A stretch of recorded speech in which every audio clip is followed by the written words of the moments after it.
What is up, everybody? Back again. Y'all already know what Nail, it is. play that shit. Oh, yeah! Oh, man, this man got the background. You already know, man!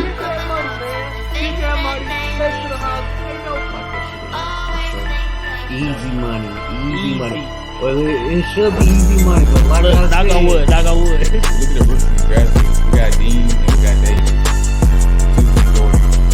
It doesn't get better than that. you gotta put that shit up. As Brick and Bobby said, if you ain't first, you're last. Exactly. Second place is at 2.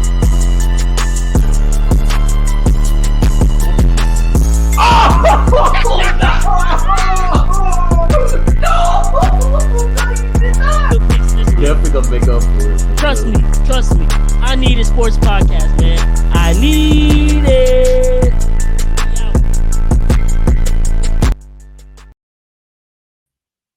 Yo, what is good, everybody? Welcome back to the I Need It Sports Podcast. Your host with the most.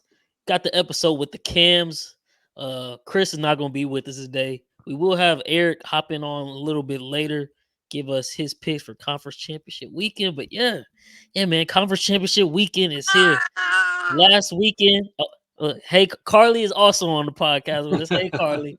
But last weekend of the NFL season with multiple games, man, we almost to the end. I'm the last one standing, man. Texans bowed out this week. That Ravens squad is nice. Chiefs headed to Baltimore. We got a game ahead of ourselves. It's gonna be a tough matchup. But yeah, man, Kim, I know you came in hype last week. You said y'all was gonna go to the bank and whoop that ass. But that did not happen. Y'all made it interesting the first half, winning the halftime 10-10, and then the Ravens came out second half and looked like the Ravens we'd seen all season, man. So go ahead and talk about that game a little bit. Tell us, what to look forward to next year, because the Texans are a young team. Great future ahead of them. Looks like rookie head coach, rookie quarterback, rookie defensive player of the year. Stroud gonna be rookie of the year, and then like I said, almost messing my mic, but yeah, y'all might sweep the awards low key. Coach of the year, rookie of the year, rookie defense of the year. Who knows? But yeah, man, tell us how the Texans game went. Well, I got the game plan right, and I said it was gonna be an ass whooping, but it was ass whooping. It was ass whooping no other way. They put it on us, man. That first half, like you said, we did make it interesting. Really, what killed us, I feel like the whole game really was penalties. Penalties killed us. And before the game, whatever on the pod, I told y'all what they was gonna do. They was gonna blitz.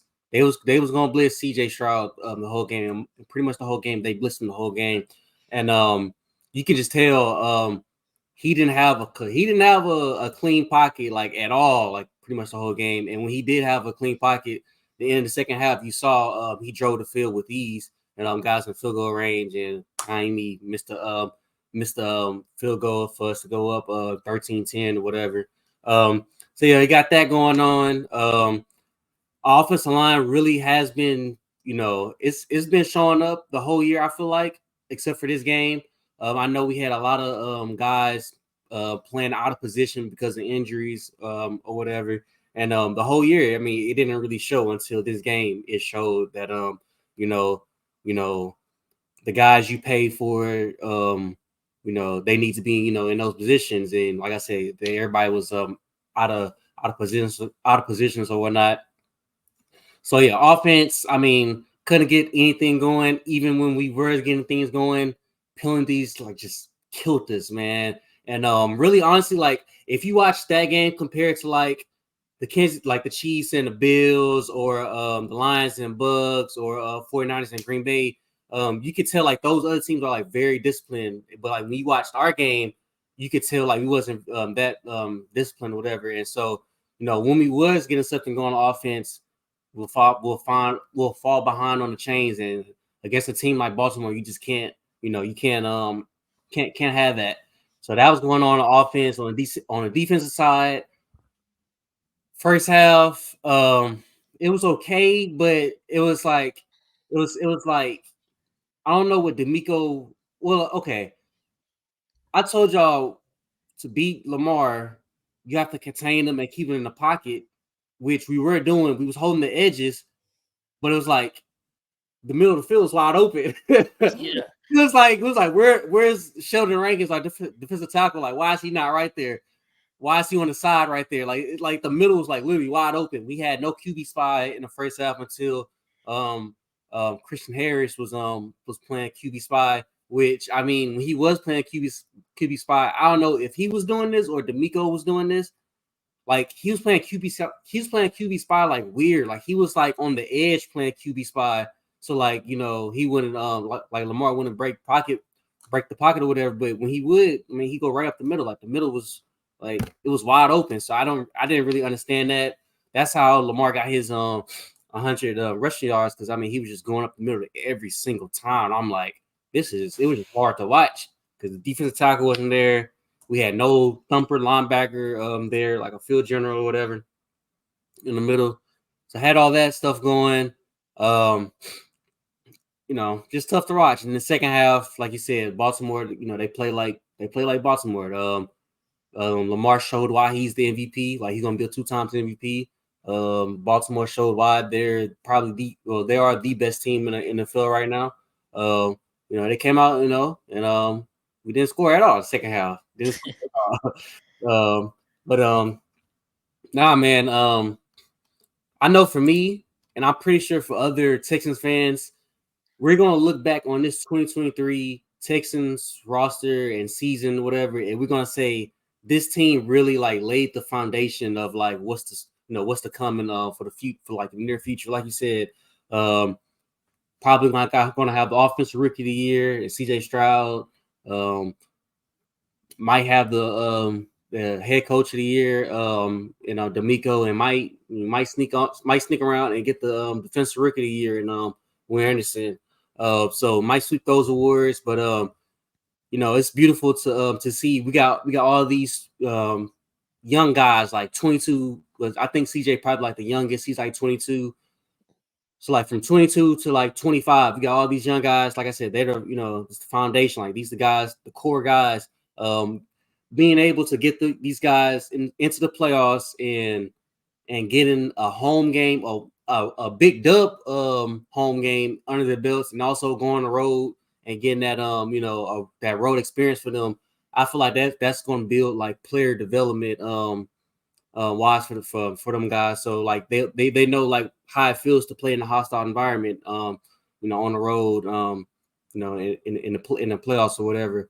But yeah, man, we got resources this off season.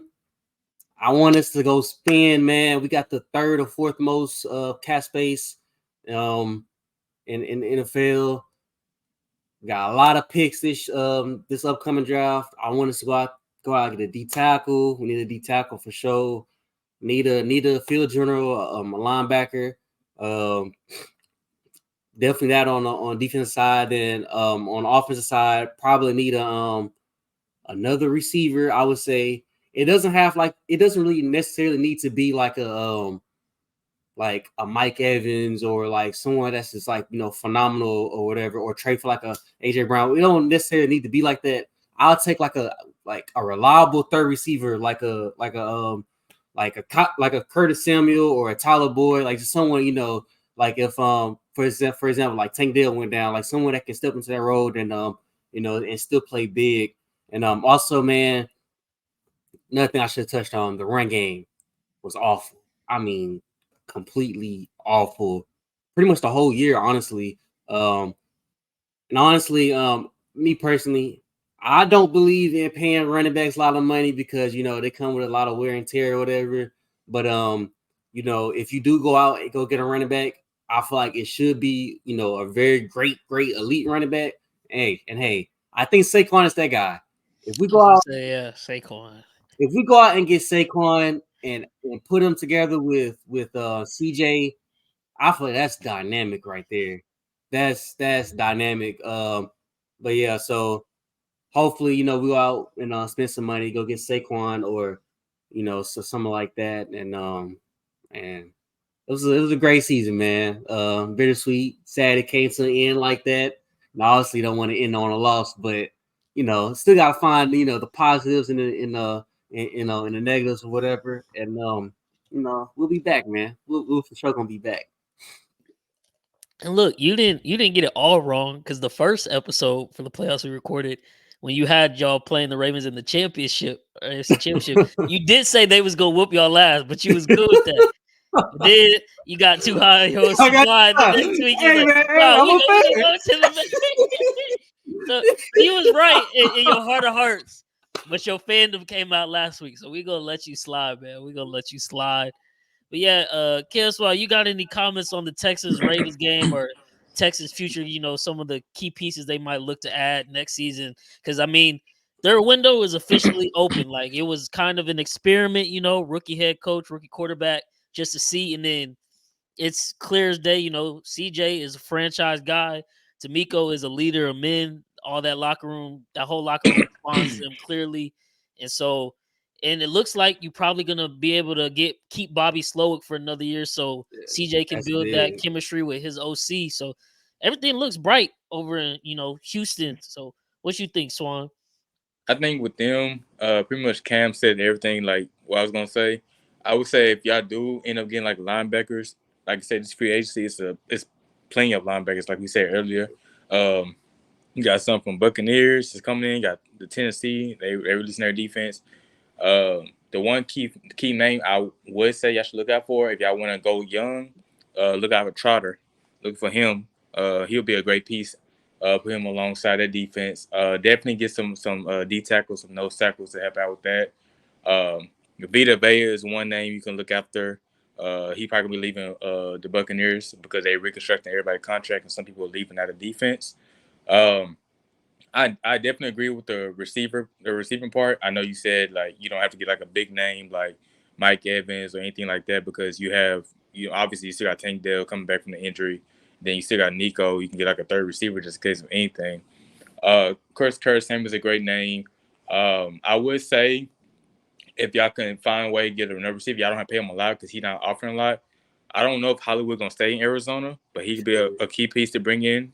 Bring in Hollywood. He could be your wide receiver two, tied two with Tank Dell.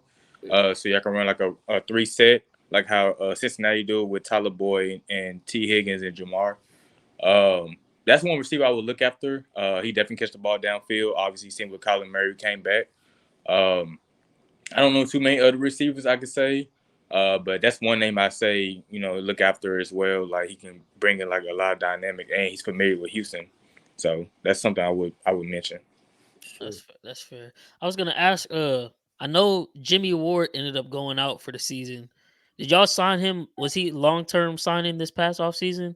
Yeah, he was. I think he's like on a 2 or 3 year contract, and also like we do got like a 22 people, I believe, on the team that was free agents. But like our general manager, like he signed a bunch because like we didn't expect to be here, so Yeah. he signed a lot of like 1 year like vets and like journeyman type of guys, and they planned out to be good. So probably I know 22 of them free agents, 15 were like starters. We're probably only gonna sign like 3 or 4, and 2 of them is the kicker and the punter. So Oh, okay. I was gonna say because I know Jimmy Ward and then Petrie. I think was this his second or third year? this is second year. Okay, so I mean, I was when he dropped that interception and I just searched his Oh name on man, Twitter. I saw some of the fans' comments. Is like he always right there to make the play, but he never make the actual never, play. bro. And I was reading all those tweets and I was just thinking like, I mean, since he's young, I guess you still give him a chance, and he's obviously still on a rookie contract. But as Cam was saying, Tampa's offloading a lot of their players, probably not coming back. Antoine Winfield Jr. I was gonna say that might be a nice pickup in D'Amico defense. I think pair him with Jimmy, and then And maybe he from the Woodlands. yeah. So I was like, maybe if you ready to not necessarily move off Petrie, but maybe put him in a backup role or put him in the nickel. So that was That'd be another, nice. yeah, that was another one I thought. And then yeah, receivers. It's so the receiver, like I was saying last episode, the receiver class incoming is so deep. So deep. Receivers in the NFL are so deep, and with CJ, Like this man just made Nico Collins, like no disrespect to Nico Collins, but he just made Nico Collins Oh, look like thanks. a bona fide number one wide receiver, and Thanks. he not going nowhere. So if you could get, some of these guys that are number twos, I guess by most league definition, I'm sure he can make something crack with them. So I'm excited to see CJ in the future with D'Amico and all them boys. Um, get some. Obviously, you want to beef up the offensive line because that is your franchise quarterback. You want to protect him in the long run. But hey, the division was y'all's this year. Tennessee, they're gonna have a new head coach and a second year quarterback. Colts, I think will still be decent, but Jacksonville, they're up in the air. So y'all can keep this momentum, spend a bag in free agency. Think the division is still y'all's to lose next year, even though one can make an argument like there's still a lot of talent in the other teams, but I think y'all got it, man. Y'all hit the draft, A+, despite what people thought, because CJ didn't test well on whatever test that was, which they only came back a couple weeks ago and said, well, actually, our test scoring system might have been wrong, and he didn't do that bad. Well, what the hell are we talking about here, man? So it's neither here or there, man. But the second game Saturday was Lions Bucks, and when Erik hops on, I'll be sure to ask him because his Lions are headed to the NFC Championship. I know he's excited. What was y'all's biggest takeaway from that game, man? Because Detroit, 32 years without a playoff win, and now here they are, one game away from the Super Bowl.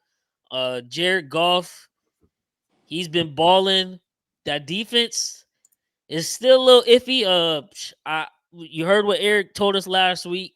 He told y'all take Mike Evans over, so I hope y'all did that because that cleared. Baker threw for 300, and I guess that is my biggest takeaway from the game because while I think they can win the game in certain scenarios this upcoming week versus the 49ers, that secondary was Swiss cheese, and it's been Swiss cheese all playoffs. Stafford and now Baker Mayfield both threw for over 300 yards.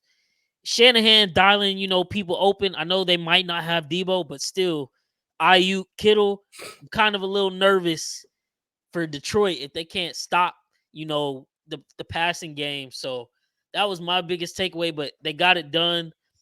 Baker into the game with an interception to seal the. Well, technically, it didn't even seal the deal. I don't know why Todd Bowles just gave up on the game, but they technically I took saw the that. knee too early, and he was like, "Yeah, we just conceded. We had already lost." It's like in the playoffs, that's what you conceding that you lost. Like you're not even gonna take the time out, make them kick a 48-yard field goal, I think it was. And funny enough, from like 50 yards and beyond, I think the Lions kicker is like 34% on the year. That's literally 2 yard difference. Oh, I would have made him kick it. wow. Who knows what can happen? And then you get the ball dang near at the 30-yard line. See, like that's just loser mentality to me. But Bucks, they had a good year, but I think they kind of overachieved. And then, like you said, they were thinking about entering, kind of a rebuild. Like, oh, we're not about to pay Mike Evans. We're not paying Vita Vea. We're not paying Winfield Jr. Going bring in Baker Mayfield just as a placeholder. And then, oh, Baker's taking us to the playoffs. But at the end of the day, we were 9-8. So how much can you really put faith in that? I don't know where they really go from here. I would assume though Baker has at least earned himself. I'm not saying like sign him long term max deal, but he's at least earned himself the right to be quarterback for at least next year and maybe another year after that. And they probably should look in the draft for like whatever quarterback they think they can steal and then have him, learn behind Baker while they still build other pieces. But how y'all feeling about that game in Detroit Saturday night? I think the one thing I could take away from that game, obviously, like you said, the secondary was very Swiss cheese. If it weren't for like game sealing, I guess you could say picked by C.J. Gardner Johnson. However, the one player who really stood out in this whole playoffs is Aiden Hutchinson. Having 8 sacks in 4 games, really like he's pretty much the defense right there. Having him come in, do what he's doing as a second year player is very amazing. He pretty much bringing a lot, pretty much giving hope to the defense somehow, even though they're still having like issues. So that's going to be like the one thing that's going to affect San Francisco going to this conference championship game this weekend because their O line's not really that great. And the thing with them is that who gonna protect them? You still got Trent Williams to have his Yeah. issues, everything like that going on. Hold on, mama. So he still got He issues said going on. she's trying to tell us what's wrong with the 49ers line. So they have their issues going on with that, and on top of that, it's like with Debo's not playing, we seen how IU couldn't really get open. So it's like how this gonna happen? I don't know. Me Yeah, personally. So I want to say another thing I say is they just signed Zach Ertz. How he's gonna fit into that system? that's the craziest ring chasing thing. I didn't even know that was possible that you could just sign with I didn't someone at conference championship week, bro. I didn't know that either. Like I thought it was against the rules, but I guess not. But apparently, from what I was looking at the reports, that he signed there because of their depth at tight end. Because Laporta's still not 100%, and he's still trying to get in the groove. And I don't even know who their other tight end is. Outside of that, so I I think that's why. guess, but like Laporta been hurt since the last week of the season. You could have Yeah, been joined them if that's where you really wanted to go. but I But mean, that's why I was like Detroit. I mean, nothing against Detroit, like nothing against the Lions. Like yeah, they deserve to be here, but you have like other three heavy hitting teams as well. But I mean. I don't know. I guess he's just trying to get more. I think he had a better chance of getting involved with Detroit offense versus the other three teams, which kind of makes sense. But yeah, that's I don't fair. know. But yeah, I want to see like how would he get in the groove because he haven't played football in so long, like in a couple months since he got released from Arizona, and I'm not too sure Detroit will run a two tight end set, so that'll be something interesting to see how he will fit in the groove and what can San Francisco, excuse me, their defense can do because their secondary switch cheese as well, and so like it's gonna be a battle of switch cheese defense. The only thing they got more advantage on is their D line, but I mean they're in the same issues. There's a win off for them too because if they don't win, they finna lose a lot of free agents as well. They don't, and I think the thing with the Buccaneers, if I go to that subject now, is that I think they were trying to tank, but it's like their division is so god awful. The It's hard division to was tank. tanking.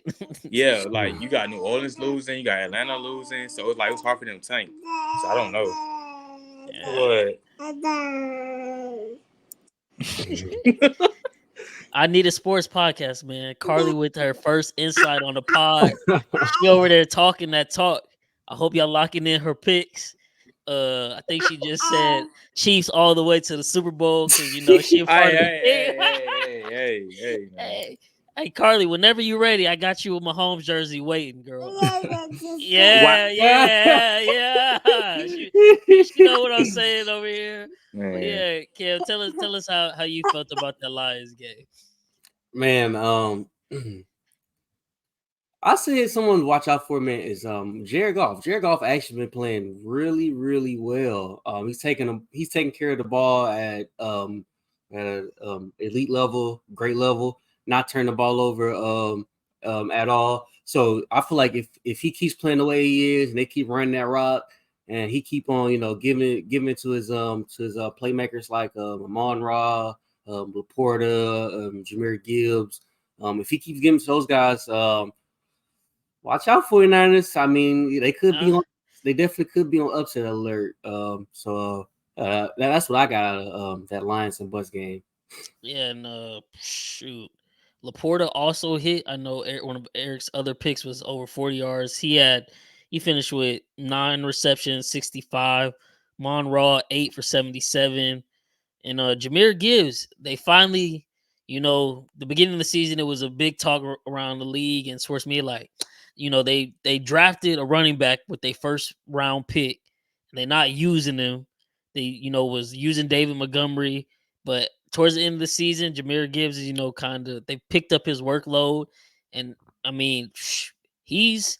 I know coming out, obviously his comparisons were Alvin Kamara, but I mean, like he's even got maybe I'm a prisoner of the moment and I need to go back and watch some Kamara highlights and y'all can correct me if I'm wrong, but I feel like he's got even more burst than Alvin Kamara. Oh, for And sure. like, Yeah. yeah, and a little bit more twitch to him, and it makes him even more dangerous out the backfield, catching the ball, running the ball. Like it's gonna be tough to, really stop them if they can be hitting on all cylinders. And if they can get a lead, they've had leads in both games now, and while the defense has been bad in the passing game, they've been able to protect those leads, and the offense is able to get a first down or get a score when they absolutely need it every time. So I'm excited to see them. I don't think, they necessarily should be playing who they playing this week. And that's what we're about to talk about next. A 49ers game, man. They got away with one. I give, Brock Purdy his props. He put the game winning drive together, whoop de woo. But anybody who actually watched that game, that whole game leading up before leading up to that moment, Brock Purdy was like the worst player on the field. And then Jordan Love turned into the worst player on the field, man. So were y'all more impressed with Brock Purdy's game winning drive or more concerned with the rest of his game once, Debo went out like the first series and then we already Cam highlighted it for the last 3 weeks. If they don't got one of those stars and they're not healthy, everything just changes. And Debo goes out.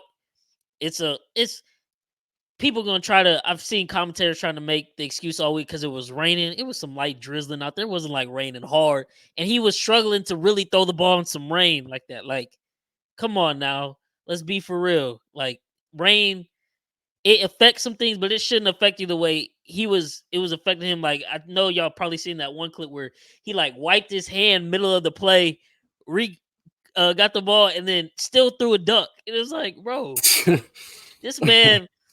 The media takes would have been nasty if they would have lost that game last week. But like I said, Jordan Love choked. Brock Purdy clutched up at the end. So there's not too much you can say about that. Like I'll give him his props there. But how y'all feel? More impressed or more concerned? I'm more concerned. Like I said, like you said, I called this for like the last month. And I'm glad you said the whole rain situation because that's the same exact thing that happened when they played Cleveland. They lost 16-13. Um, you can't always put it on the rain, even though it's raining heavier in Cleveland. But like I said, if they lose one of them players, that's their offense. And I'm not like shout out to Jennings and everybody else getting involved, Conley and everybody else getting involved in the game. They're getting their fair share of catches. But let's be real, if any one of the players are out, like with Debo, McCaffrey, if McCaffrey really is out, they're really done for because like he is the entire offense. And it's nothing against Elijah Mitchell, but he can't do what McCaffrey can do. Yeah. And so if you take him away from the game, they're really done because McCaffrey also is blocking as well when getting everybody else set up. And Debo being out showed you the lack of targets that Ike was getting. Like he had Jair all in the whole entire time. So not saying that the Lions defense are just like the Packers because the Packers obviously have a better defense. But if they could somehow get it together just for like a brief moment of a going on play, they can have the game. And I'm more concerned with Brock Purdy because he's relying on too many weapons. This is the prime example of Cam Newton saying game manager. Like you have certain talent around you to where it makes you look better. And that's not a bad thing, but if one of them go down, you're done for. You have quarterbacks like Lamar and, Mahomes and everybody who can make other players look good.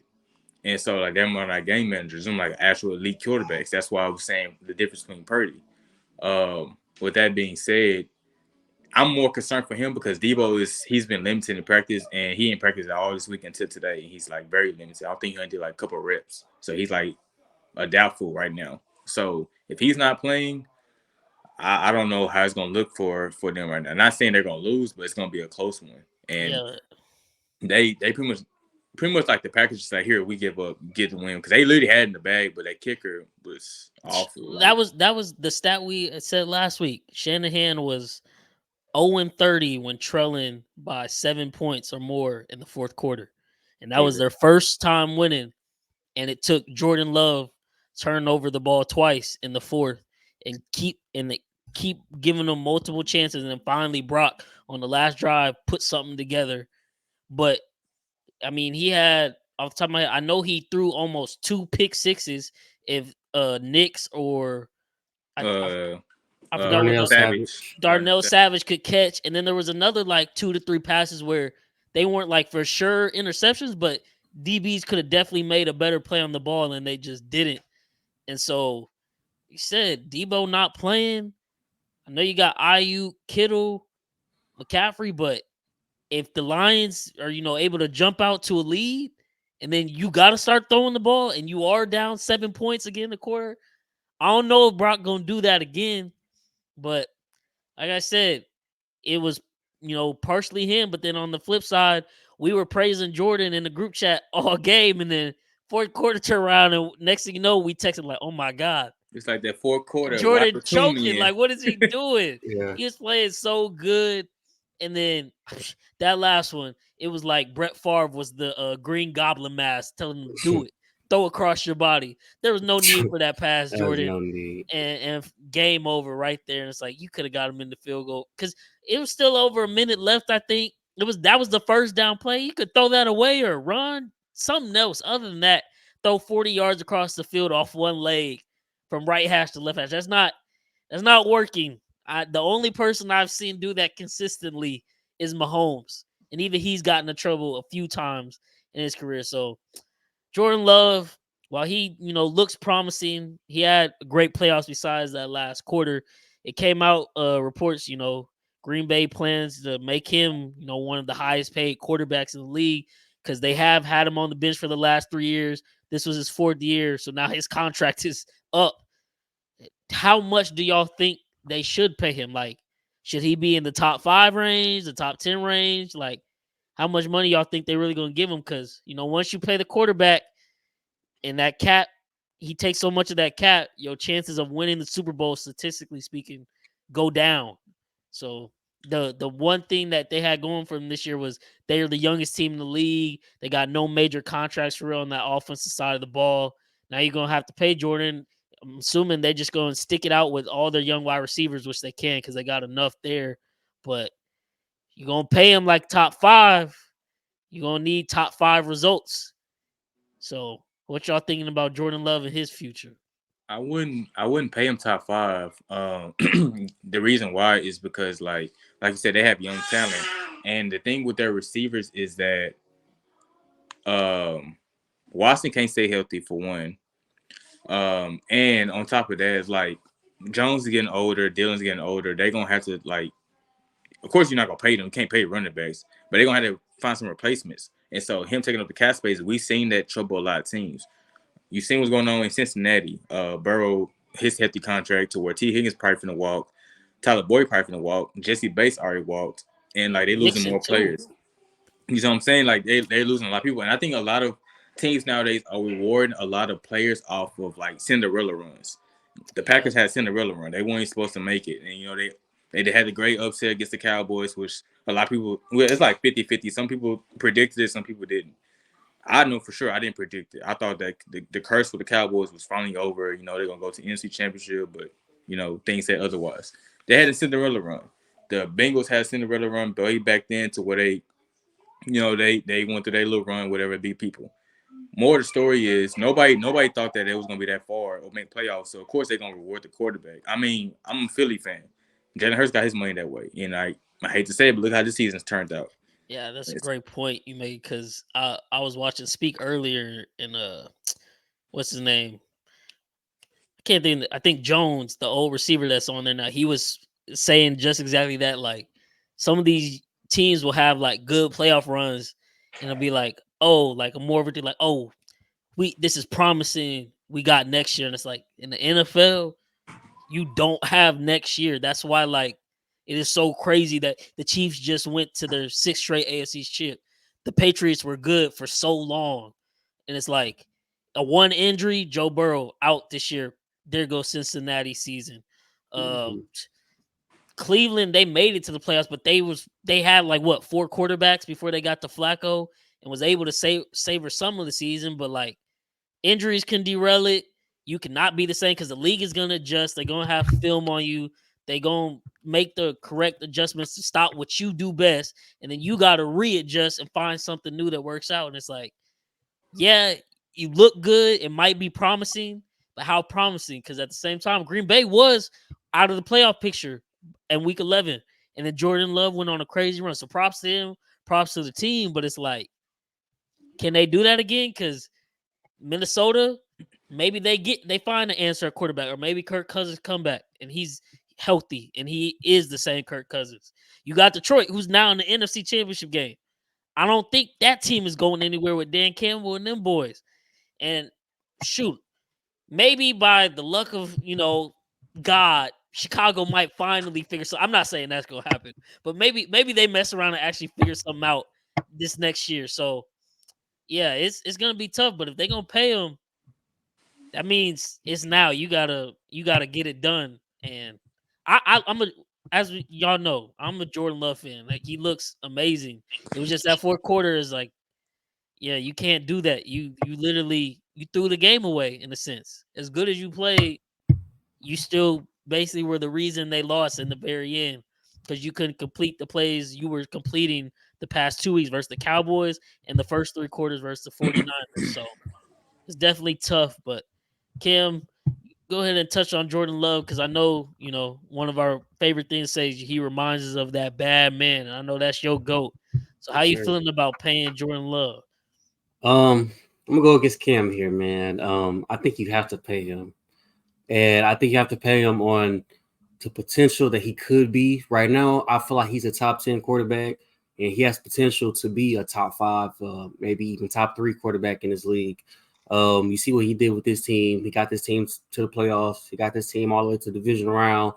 Um, Nearly beating a Super Bowl favorite at that. If he didn't throw those two bonehead interceptions, well, honestly, if he didn't throw that bonehead interception at the end of the game, they definitely probably would have gotten San Fran. But I think you have to pay him. He's still very young, and also you have to think like he's set for this long, and now he's officially ready. He looked good. He looked great in his first year starting.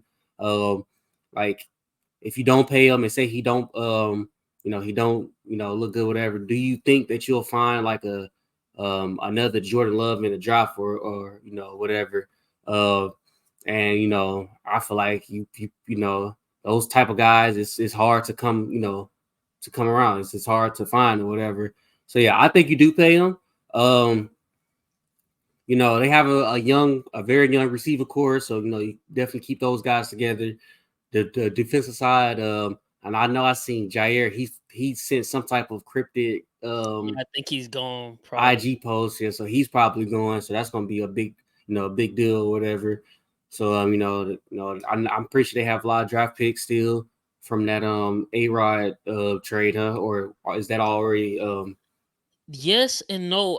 Think I forget the details because it's been so long now, but I they forgot. had some specific like detail in the contract where it was like if Aaron didn't play a certain number of snaps, then they got to keep the pick. And obviously, he gets hurt in the second or first series of the game, so he didn't meet that quota. So I think they got one pick back. So I think that actually does that work in the favor of them? That gives It them the should be working in Green Bay's favor. yeah. So yeah, hey, they got room to to make some improvements for sure, for sure. You to get back to you in 1 second, but we're gonna bring Erik on. He just joined in. Uh, What's up, guys? welcome back, Erik. Yo, Glad Hey, to have you. Glad to have you. We're just in the middle of talking about that 49ers Packers game, and reports are that Jordan Love might be paid like a top 5 quarterback. And while he looks great, he did, make some Favre-esque throws at the end of that game that kind of Yep. lost him the game. So we're kind of discussing what do you think the parameters of this contract should be, and because I know obviously it's like next quarterback always like resets the market. That's just how it goes. But do you think Jordan Love deserves or should be paid, like market breaking money, so to speak? I mean, that's tough. I mean, at the beginning of the year, I always do this on my podcast. And the end of the year, I put quarterbacks in 3 categories. Category 1, they can elevate a team, carry a team to a title. Category 2, they need the pieces to win a title. Category 3, they're replaceable. Like, it doesn't matter if they can just kind of be replaceable. I think Love's still in category 2. I don't think yet, and I could next year this could be different. I think he needs pieces, and if you go too much in on him, like you're not going to have the pieces to put around him. They definitely need to improve the offensive line and the defensive line. I don't think you can play top market. I don't think he should be making more than Herbert. I don't think he should be making more than Mahomes. I think he should be in that tier, like right before, similar to the contract like a Jared Goff has. That's fair. That's fair. So yeah, that's kind of in my boat. I'm like anything like 180 range and above is kind of like red flag a little bit because that might be a little bit too much because then you will be handicapped in the future. But maybe like 150 range, What maybe did what did Daniel Jones get? How much did he Daniel get? Jones got, I think, 140 ish, I think he maybe. got 141.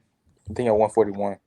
Yeah, That's a so crazy contract. that is, and look at That's New a, York now. that's a That looks crazy really contract. bad. That's a crazy contract. And they gave him that without Daniel Jones even having half the season Jordan Love just had. So that's a crazy thing too. But like I said, Eric, thanks for coming back on. I know you're kind of putting the blind spot right now. I told you come on, give some of your picks, but before this, we were discussing your Lions game. Want to kind of get your take from that because obviously you guys have just now advanced to the NFC Championship game, and you gave the 49ers team who might be without Debo, and potentially we know how Brock Purdy has looked without Debo. You guys can get out to a lead. I know that secondary is kind of, the Achilles heel right now. And obviously that showed its head last week again with Baker going for over 300 yards. How are you feeling about that dub this past weekend? Felt great. And this is, like I said, this is a weird position for me to be in. Like, I am not used to my teams like winning and doing well. I thought for sure they're going to blow it, especially when Johnny Jackson went out. When Jackson went out there, Bucks were able to get that interior push, get in Goff's face, and Goff really does struggle when he has pressure. So that's one of my big worry points going into this weekend. Defense, look, made plays when it had to. It wasn't pretty. They gave up a ton of points. But the one thing about this Lions team this year is anytime they like need a drive, they're always able to produce that drive. Ben Johnson is always able to scheme something up, which is good to see. I just hope it can continue. Looks like the weather gods are giving the Lions a break with the forecast. We're not going to deal with the rain, so that's definitely a positive for them. Yeah, and that was actually one of the points I made too. I was like, so far these two playoff games, yeah, the defense might be shaky, but whenever the Lions absolutely have to go get some points, they've done it every time. So if you could keep that pressure on the 49ers and get those points when you have to, it's definitely a recipe for victory. But last playoff game, and we've been talking about this in our group chat, Eric, and I got some notes here, but I've had a long awaited week. I have to give this Bills rant. I have to go in on them because I don't know if you watched our first playoff episode, but I'm gonna make a whole little YouTube clip / TikTok with this. I'm gonna roll the clip because I literally told y'all in that playoff introduction episode, I was like, we're gonna beat the Bills, and the next day it's gonna be nothing but all the analysts on TV saying Josh Allen has outplayed Patrick Mahomes again. His team let him down, and here we are, man. Because Buffalo Bills lose, and then next thing you know, Dan Orlovsky, was it Sean O'Hara, Kyle Brandt, like all of them. Oh my God. Oh, poor Josh Allen. The Bills let him down. Oh, the defense. They didn't have this. They didn't have that. Everybody knew that coming into the game, but the Bills were still the favorite, were they not? Everybody knew that the Chiefs had the wide receiver course with the most drops all year, but that didn't rear its head this week. And so now it's like, oh well, Josh receivers dropped the ball. Well, what do you think we've been dealing with all year that's making you people say like, oh, Mahomes is falling off? So I'm gonna start off with this because one of the takes I hated leading up to the game this past week was every analyst and their mom was saying the Bills are the hottest team in the league because they were on a 6-game win streak, went from 11 seed to make it into the playoffs as a 2 seed. Yes, they won out, but if you actually watch those games with some context, they weren't the hottest team. So look, I got my notes ready. I'm gonna go through this list and give y'all these facts right here. So 11-26, November 26th. That's when they lose to your Eagles, 34-37 in overtime, making McDermott and Allen 0-6 in overtime. Remember that because we bring that up a lot. That's gonna come back later. So they get a bye week. They face my Chiefs. Now, my Chiefs, I told y'all that episode leading up to that, I was like, we have a chance to knock them out of the playoffs. We dropped the ball on our end.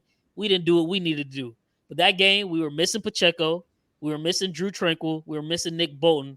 Nick Bolton played, but he was on a snap count because that was his first game back from a fractured wrist. So that's neither here or there. But Bills hopped out to a 14-0 lead with 11 minutes left in the second quarter. From then on, They scored 6 points for the rest of the game, and they won 2017. Obviously, we all know how that one ended because Kadarius Toney couldn't line up on side. But in that game, Allen went 23 for 42, 233 yards, one touchdown, one interception. He had 32 rush yards, another rushing touchdown in the red zone. It was nothing too special, but Buffalo Bills were puffing their chest because that's the Super Bowl. Oh, look, Allen once again beating Mahomes. He's the best quarterback. So, hey, you did it in the regular season. You can do it in the playoffs, but that's neither here or there. Next week, they whoop up on the Cowboys. But as we know, Josh Allen didn't do anything that game because once Joe Brady got the reins of offensive coordinator, he took the ball out of his hands and started using James Cook. Because why were they in the position they were in the first place at 6-6? Josh Allen throwing turnovers that was causing them to lose games. He was directly responsible for the Jets loss, the Broncos loss, and the Patriots loss. So that right there should have told them, as much as they want to hype him up, his arm was the thing that was killing the Bills. So what did Joe Brady do? He turned him into a running offense. So you know how people always bash, oh, Lamar, he's a running back. But when you talk about Josh, well, you need to include his rushing stats too, his rushing touchdowns. Yeah. That counts. So you're saying Josh Allen is the best running back, Bills Mafia. That's what you're saying. You don't want to admit it, but that's what you're saying because he leads the league in turnovers and interceptions. So he's not passing the ball that great. He only had 68.8 completion percentage on the year, average quarterback rate on the year, but he could run the ball really well. I'll give him that. But then at the end of the day, let's be honest, that's running back. So let's keep it there. Then the next week, they played the Chargers, who were starting Easton Stick and coming back off of a 63-21 ass whooping in Las Vegas. And they were losing that game up until a couple minutes left, and they won 24-22. Josh Allen, let's see, 15 for 21, 237, a touchdown, another interception. Mediocre passing game. But again, in the red zone, he rushed for 15 yards and had 2 touchdowns. Oh, his rushing stats. Cool. Then Bailey Zappi in the Patriots again. This game was the weirdest game ever. The Patriots opened up with a kick return for a touchdown. Let me tell you how their next 4 possessions went. They turned it over with an interception on their own 21. Buffalo did not score. They then punted it to them. They did not score. Interception at their own 24. Buffalo finally scores. Fumble at their 30. 4 possessions in a row. They turned it over 3 times, punted it to him once. Josh Allen, on the other hand, turned the ball over right back to them. And they end up winning that one 21-27. So then going into the final game of the season, 2 seed, they win. They might be out the playoffs if they lose versus Miami.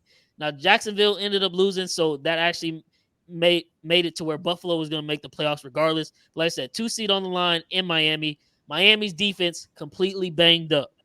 But keep that in mind that Miami's defense completely banged up because we watched that game. Josh Allen threw 2 bad interceptions in that first half. One of them in the red zone. The other one was in their territory, deep in their Miami's territory as well. Then 2 of those an interception back. They go into the half up 14-7, and it's like that throughout the third quarter until what happens? Buffalo returns a punt for a touchdown. Momentum shifts. They get another touchdown. The game ends 21-14. Woo, they beat the Dolphins, who we know we've been saying they were posers and frauds the whole year. And like I said, they didn't have a defense. So next thing you know, they got a 2 seed and they're in the playoffs. Oh my God, they're the hottest team. Josh Allen might be MVP.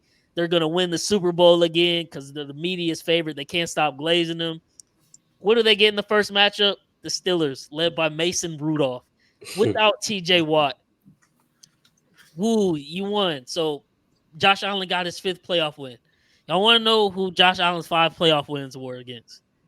You had Phillip Rivers in his retirement year with the Indianapolis Colts. You then had Lamar Jackson, and I'll give him this one like, oh, he beat Lamar. Lamar went out the game in the third quarter with a concussion. This is also those Ravens with the terrible wide receiver corps and Greg Roman at OC. So if, the Bills fans want to say the coaching staff and the team lets Josh Allen down, we're going to use the same excuse for Lamar. I'm just saying let's have some consistency there. But he then beat Mac Jones. Last year in the wild card, he beat Skylar Thompson, the 3rd string for Miami. And then this year, Mason Rudolph. So they're all high and mighty when he's winning against these mediocre QBs. But when he plays a 1 or 5 seed in the playoffs, he's now 1-5 with losses, 3 losses to Mahomes, 1 to Burrow, 1 to Deshaun Watson.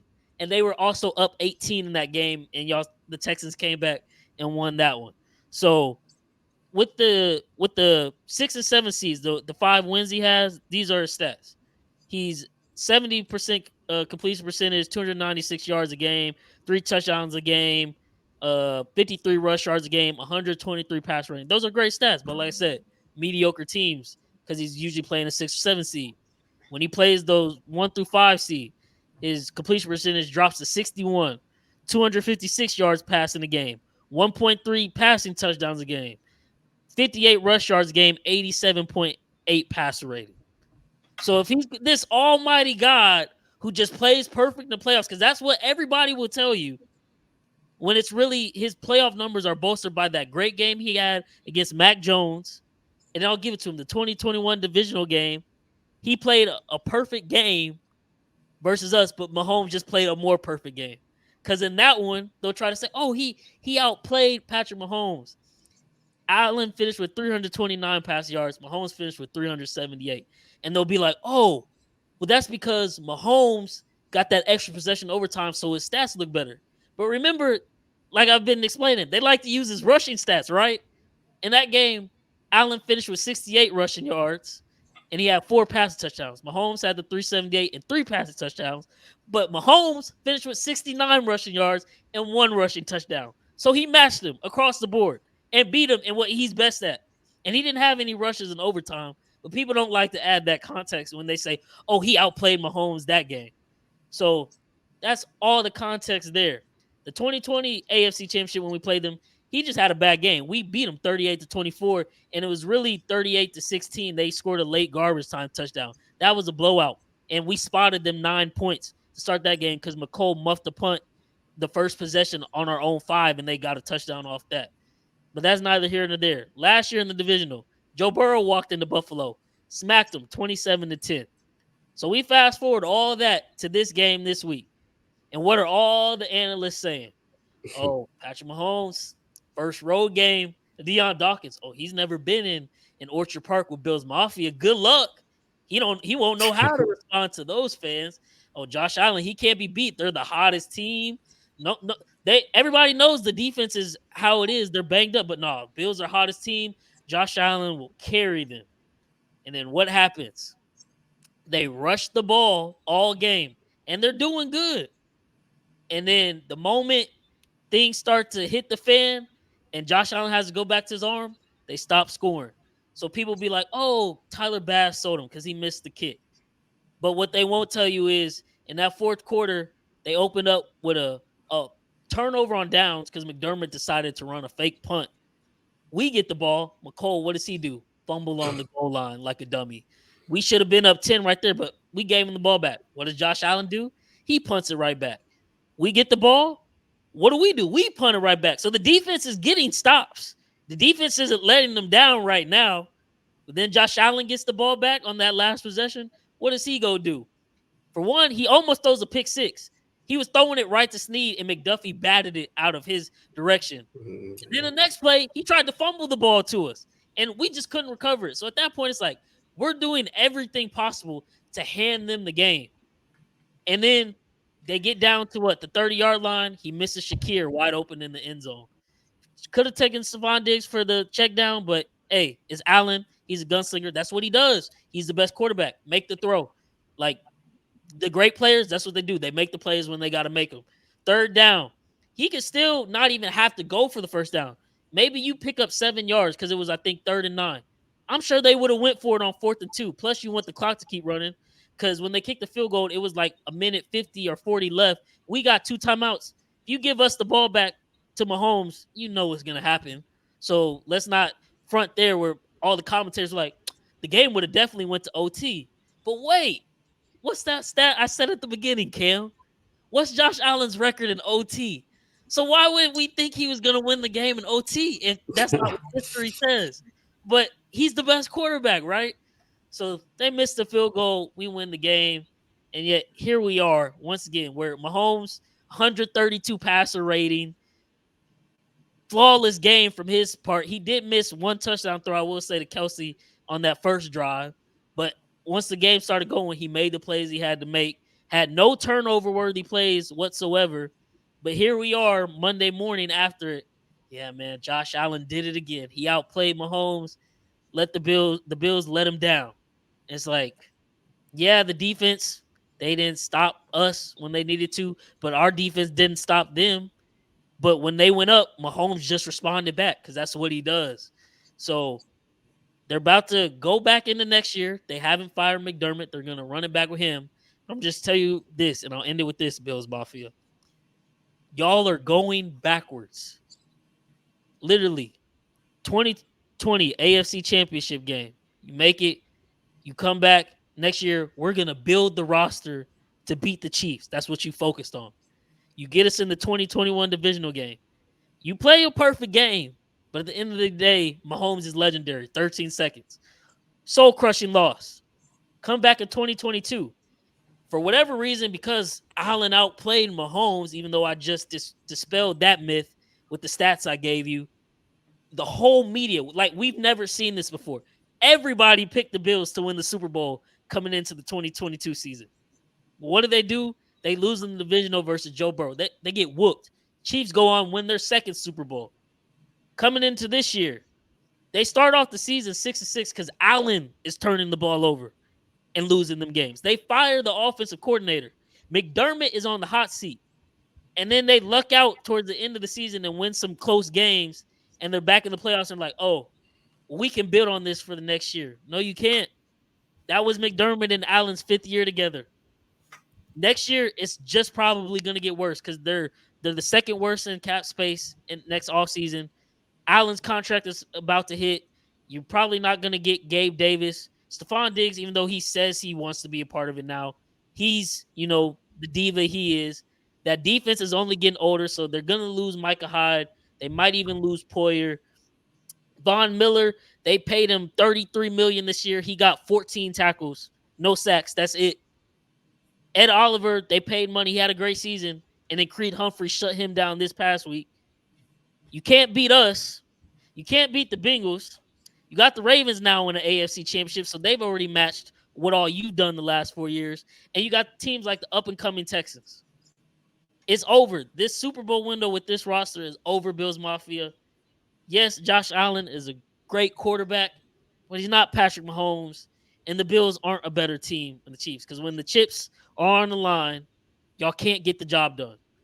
So you got all these great offensive coordinators that are available, and you're about to run it back with McDermott for year 6 and expect different results.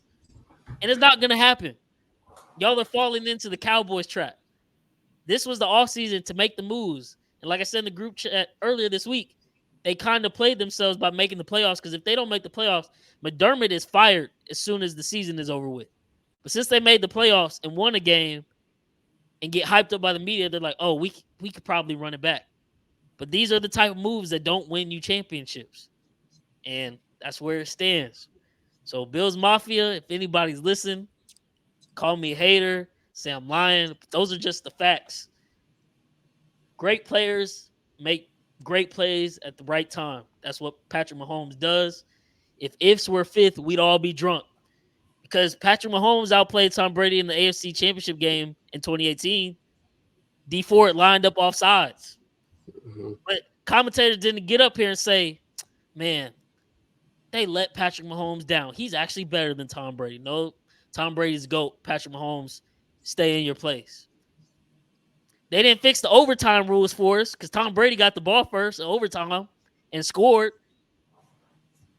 But for Allen, they changed the rules. So we can coddle and cater to him as much as we want. But in the same breath, if you're going to do that, don't sit up here and try to call him the best quarterback in the league because he's not producing the best quarterback in the league results. But y'all make him the favorite, so don't blame it on the team because you know what the team is when you're making them the favorite. Yeah. You can't have it both ways, man. So that's my little 15-minute rant. Thank y'all for allowing me to get that off. But I've been going at it with Bill Mafia on Twitter all week because I knew this was coming. And it's just so funny how delusional they can be instead of just accepting what's right in front of their eyes, man. So that's how I felt after watching that game. And on we move to the Ravens, where, you know, I at this point I hate to even put it on any other quarterback like, oh, he could be the Peyton to Mahomes, Tom Brady, because Mahomes is just in another class by himself. But if there is any comparison as of right now, since, you know, people just have to make it, the only other comparison that could be is Lamar, because he has all the accolades to match up with Mahomes besides the team success. But now they're having that this year. Allen and Burrow, they don't have the personal accolades. Burrow has the team success. Allen has none of that. But yeah, Allen is put on the pedestal. So it blows my mind every time I gotta sit up there and hear, you know, people like Dan Orlovsky damn near crying on ESPN Get Up because Ryan Clark is telling them the facts about, like, you can't keep calling Josh Allen and calling him the greatest quarterback in the league. It those two don't go together, man. So that's how I'm feeling. I know I covered a lot, so if y'all want to touch on anything about the game or any responses to that, go ahead. Feel free. You know, I said everything I was gonna say. The only thing I was gonna say is that defense definitely getting older.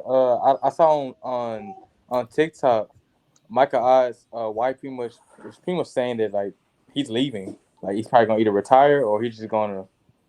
It's a rumor that he might go back to Green Bay, like just like a Fred War tour or whatever. But since he started there, but he's up in the air. Jordan Poyer, he's still linked to Miami for some odd reason. He's supposed to go there last offseason.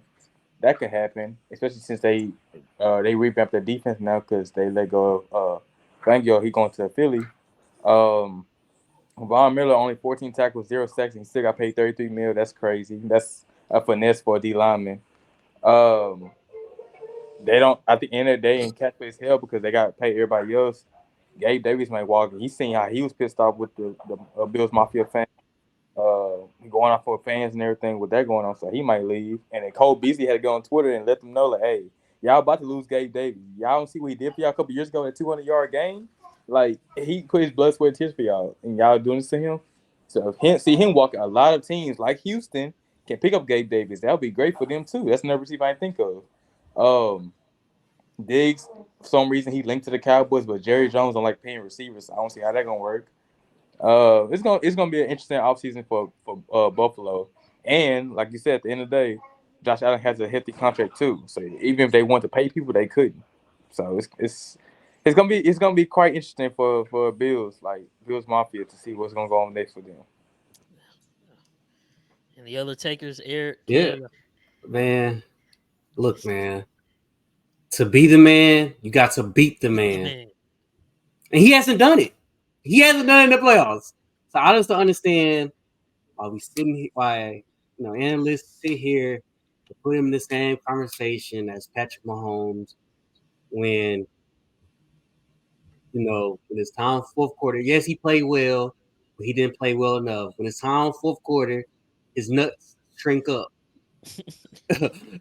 and what I said, what I told you, I said, Patrick Mahomes gonna make him his daddy, and that's exactly what he did.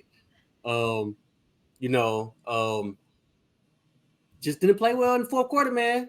When your team needs you, I know we shitted on Brock Purdy for not playing well the whole game, but when it mattered, he came in and he did his job. And I mean, that's what that's what good quarterbacks, great quarterbacks do. And if Josh Allen is so-called top 2 quarterback, if this is gonna be, I don't know why to keep saying this, but this is the Tom Brady and Peyton Mahomes, no, Tom Brady and Peyton Manning comparison or whatever, which is, I don't know why they comparing. We gotta stop doing that.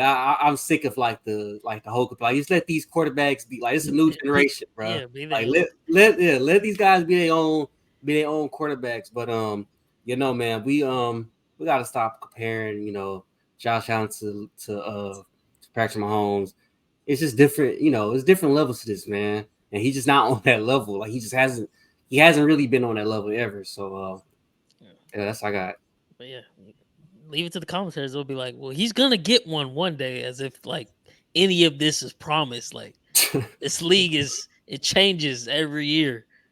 So when you have a dynastic run like Mahomes is having right now, you can't Like now they're appreciating it this week. Like, oh, they're giving him some props, but in the same breath, well, no, Allen, he's gonna do it one day. Like that's not a guarantee. This Not AFC is guaranteed. loaded, Yeah. and like I said, Bill's roster not getting any younger. So, how do you I feel, think Eric? for me, the big play of that game that I don't think is getting enough cred is Shakir was open. And if Chris Jones doesn't get that push he got on Dawkins to disrupt that throw, that's going to be a touchdown. In my eyes, Chris Jones in that defense isn't getting enough respect for what they were able to do to disrupt the offense. Both teams made some mistakes. Hardman, he had that fumble. Diggs had that drop. My issue with the Hardman fumble is why is he even getting the ball in that situation? I don't understand why you're even giving him the ball there. Kelsey played great, but that was a great matchup. That was one of the matchups they needed to attack because the Bills have struggled defending the tight end, and they're running out some. They picked up some 15-year-old vet AJ wasn't even in the league. Yeah, so it was a great game. But I think we all knew this was just going to come down to whoever had the ball last to make a field goal. Bass just missed it wide, and you're right. We all know no matter what happened, if you left Mahomes time, he was probably going to drive down, get a field goal, get a touchdown, whatever is needed. So I think all you guys hit everything on the head. Yeah, and so now, like I said, I don't know where exactly they go from here, but it looks like they're gonna run it back with McDermott. They interviewed Joe Brady today. I don't know why they would even have to interview him. He's the reason their offense even got it together. I would have just hired him right away. But So their let me say window. something about that. Like, you guys talked about James Cook. I think they really need to feature him. They need to move off of Diggs. Their offensive line coach, who's of course name I'm spacing on right now, he was the guy that came up with the blocking scheme for Todd Gurley when Gurley had that magical 2-year run out in Los Angeles with the Rams. I think this offense needs to be centered more around James Cook. You got Kincaid. I'd re-sign Big Game Gabe for a field stretcher, and I'd see what you can get from Diggs in the free agent market because obviously there's something going on there. Have it be his skills declining, have it be we're not seeing him do the effort, or there's some rift in the locker room. I think you trade Diggs, re-sign Gabe, and draft a wide receiver and have the offense centered around Cook. Yeah, Cook. He proved to be a great bet, and that's another thing I was saying. Like people will say, like the team didn't help him. Like team did help Josh. They started running the football well, and that completely turned their season around. So he didn't have to be superhero. Because when he has to be a superhero, he kind of self destructs at times because he just tries to force stuff. So like when we gave him the ball back for that last drive, and he's like, "Dang, well we can't run because it's 2 minutes. I got to try to start forcing stuff. Almost throws a pick six, almost fumbles. Like, and people." The other comment I hate is when people try to just say like, "Oh, if you took this player here and put him on this roster, oh, they're just gonna win the Super Bowl whatsoever." And it's like, and let me. This is one of the other stats I had. Josh Allen, the main thing they always say is like, "Oh, his defense let him down because the defense, will let them go. The offense go score after he puts points up." What do you think Mahomes has been doing literally his whole playoff career? Our record when trailing by 7 since 2018, Mahomes' first season in the playoffs, is 8-2. That's 10 games. 10 games we were trailing by more than 7. And y'all know from the history, not to knock on you, Cam, but like Texas, we were down 24-0 in the second quarter. You think Josh Allen is bringing us back in that game? Because he's going to throw an interception trying to force something, more than likely. Mahomes just plays perfect from there on out. We score 51. We're down 10 with 7 minutes left in the Super Bowl versus the 49ers. We rail off 21 points straight. Like Josh Allen is good, but time and time again, when he's got to go put up points when they need it in the playoffs, he's not doing it. And that's the difference right there. And people were like, "Man, no, Mahomes or Allen, he could do it." Like, no, he can't. And Mahomes can. That's what makes him literally, he's legendary at this point. He's 13-1 in the playoffs to everybody besides Tom Brady, who he's 0-2 against. And then the one loss, of course, is Joe Burrow in overtime. Like 6 years, 6 straight AFC Conference Championship games, and the 2 losses we've had have both come in overtime. And in that Cincy game, it literally took his worst game ever. Because I think that game, first half, he was 18 for 21, 3 touchdowns, 149 passer rating. And then second half, I don't know who came out. It wasn't Patrick Mahomes that day. But that's why we lost that game. AFC Championship versus Tom Brady, like I said, Mahomes outdueled him. Had 3 touchdowns, came back from 14 against a Bill Belichick defense. D Ford lines up offsides on what would have been Tom Brady's 3rd interception and game-sealing interception. And then the Super Bowl versus Tampa Bay, we all know how that one went. He was running for his life the whole time. So if Josh Allen, like we said for Dak, if Josh Allen literally can't operate and win unless it's the most perfect situation, what are you paying him $60 million for? That's what you pay these quarterbacks to do. So I know it hurts Bills Mafia, but that's the reality of what it is. And at least this roster that y'all currently had, that Super Bowl window is shut. Now, I'm sure you'll have a possibility because Josh Allen is a great talent. If you could put the right pieces around him, draft well, there will be another window. But as of right now, the window with what y'all got currently, McDermott, is not opening back up.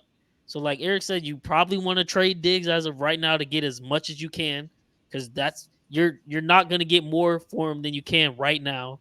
Re-sign Gabe Davis, go back to featuring the running game, stack up on offensive line, so you don't have to have Josh Allen be superhero, and also so you don't have to have him run the ball and kill his body. Because I was actually talking to my boss earlier today, and we are talking about how, at the end of the Ben Roethlisberger's career, you could tell his body was just worn out. Like he was not the same player whatsoever, and he couldn't throw the ball anymore.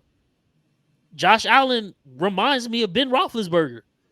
Like, they play the exact same way. Josh Allen's got a better arm, I think, and he's more athletic, but the same play style. Ben used to throw his body around any and everywhere.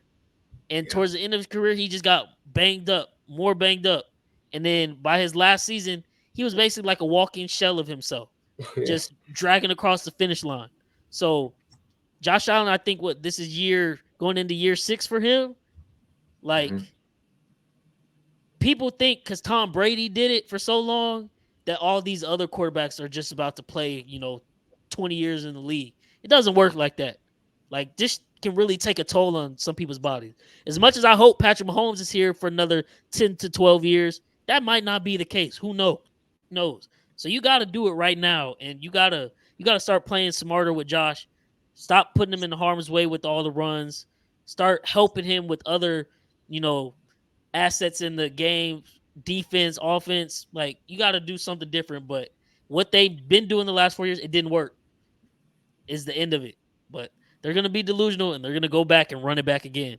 And next year, we'll be right back here on this pod talking about them and the Cowboys, the 2 teams that chose to run it back and got the same results. And we'll be looking like, why do we get the same results? Because you did the same thing. Yeah. Insanity, man. It's just straight insanity. But that being said, let's hop into these conference championship games, man. We're going to touch on, Erik, your game first. Lions, 49ers in the Bay. This is actually the night game. But tell us how your Lions win this game and what should be the game plan. What's the winning recipe this weekend? Lions win the game if Debo isn't involved or is banged up. I have some stuff I'll mention when we get to the betting part about why I like the Lions in the spot. Also, they need to get this running game going. There is a weakness with San Francisco. You can run on them, even though they have Young, Bosa, Armstead, and crew. If you're able to run with Monty and Gibbs, that's going to force Warner, who's the best linebacker in all of the NFL, covering the tight end, to come up, and thus that's going to open up stuff for Laporta. Also, you need to target Amon St. Brown because Lenore, who has given up the 6th most yards per game defending the slot. You line up Brown in the slot. You have Brown, you have Laporta with positive matchups now. You force the 49ers to kind of adjust, and then you're going to have to take chances. Dan Campbell's shown us that he's willing to go for it, and that's what he's going to have to go there. He can't play that game not to lose. My big thing with LaFleur and the Packers, I thought toward the end of the game, they played that game not to lose, and they ended up losing that game. You're going to have to go for it. You're going to have to be ultra aggressive, and you're going to have line has to block, and you're going to have to make Ayuk and Kittle beat you. You have to take the lesser of the two evils with Debo and CMC. Yeah, I like it. Cam Sanders, how you think, or who do you think wins this game, and how so? What's the game looking like for you in your mind? So I'm gonna stick with my last two preseason predictions. I'm gonna go with 49ers in this one. I just think it's their time again. I think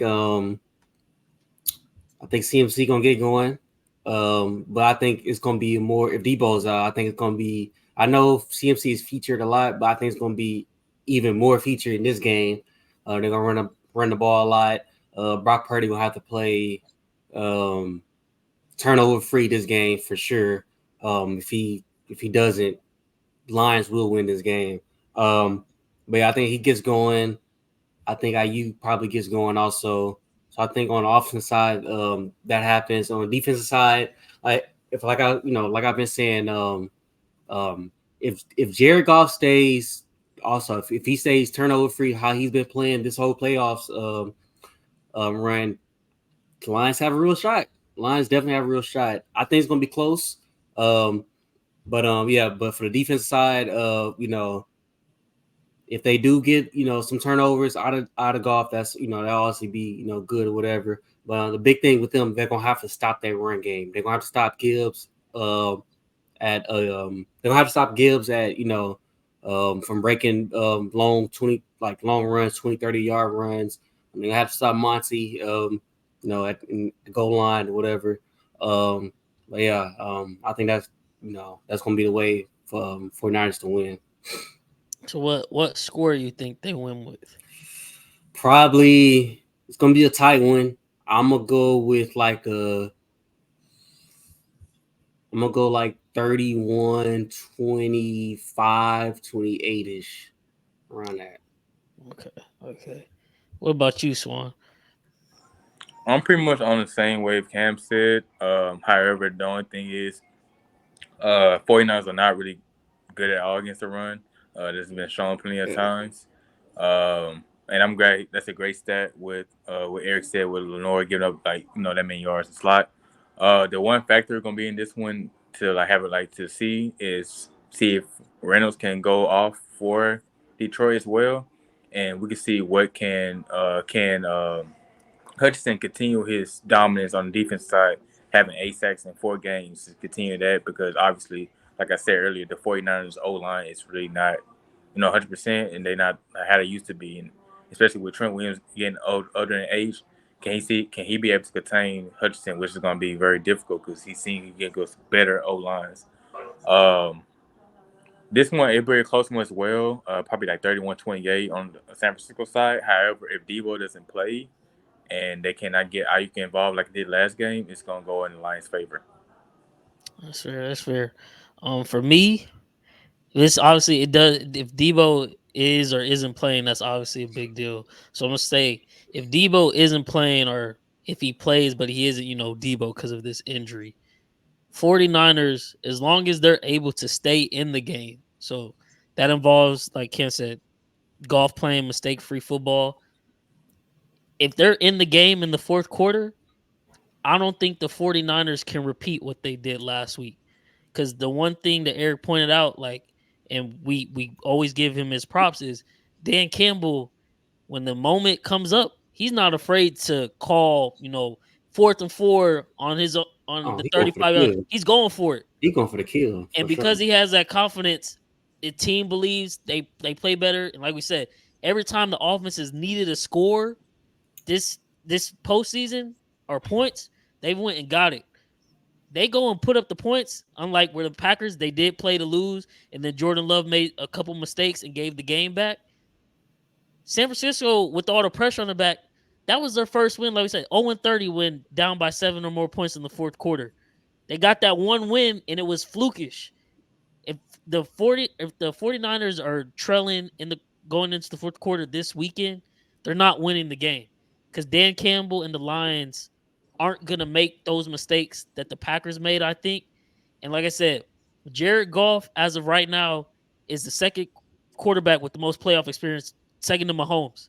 He's led the Rams to Super Bowl. So he's been in other playoff moments with the Rams other years. He's not a stranger to these moments. Whereas Brock Purdy, yeah, they made the NFC Championship last year, but obviously he got taken out that game with the injury and wasn't able to really play.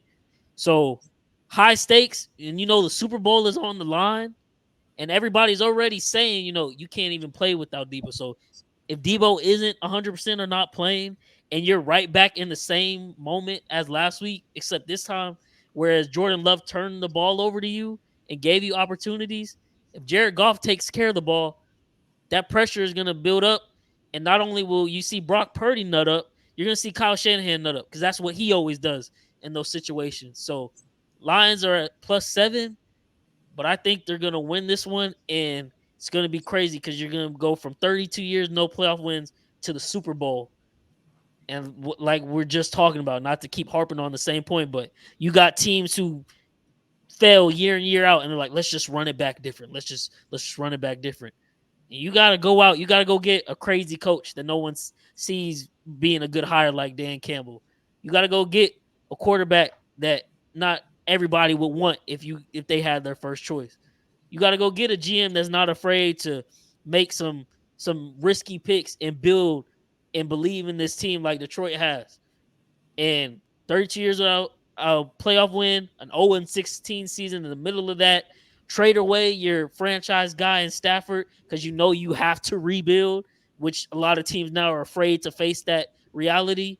And boom, here you are in the NFC Championship game playing your best football. Sam Laporta looked very healthy last week. I think they are going to be able to run on that San Francisco defense because, like I said last week, Green Bay, they open up the game, 8-minute drive, score, pressure is on 49ers off rip, just like it was on the Cowboys. They did that, but then they didn't score because they went for it on the 4th and inches. They didn't get it. And then next, they were kicking field goals. They weren't scoring touchdowns. The Lions are putting points in the end zone in this postseason. So I think those boys are going to come ready to play. Jared Goff is going to prove a lot of people wrong. And then a lot of people are going to have to bite their words on Brock Purdy. Because while I'm not saying Brock Purdy isn't a bad quarterback, he's not elite to the point where, some of these people keep saying crazy things like, oh, he might be the next Joe Montana or so. He's not that. And luckily, like Erik said with the forecast, it's not raining. Thank God for him because he obviously cannot throw in the rain for whatever reason. But I think the 49ers are going to take another L, and then they are going to have to go into a very rough offseason because I don't know what changes you make for them because they paid everybody besides the quarterback. You should be able to win. But at the end of the day, Shanahan doesn't have that quarterback that he does believe in when those moments get too big. Last week, it just so happened that Jordan Love gave them the game away. That's what happened. But credit to Brock Purdy, he led the game-winning drive. But he shouldn't have even had that opportunity if the Packers weren't playing to lose. So I think the Lions cover the +7, and I think they win this game, and they're headed to Las Vegas for the Super Bowl. And then the 2:00 game, which Erik, you don't know this yet, but on a spur of a moment thing, after we won the game Sunday night, I got a ticket to Baltimore. I'm gonna try to pull off the heist of the century.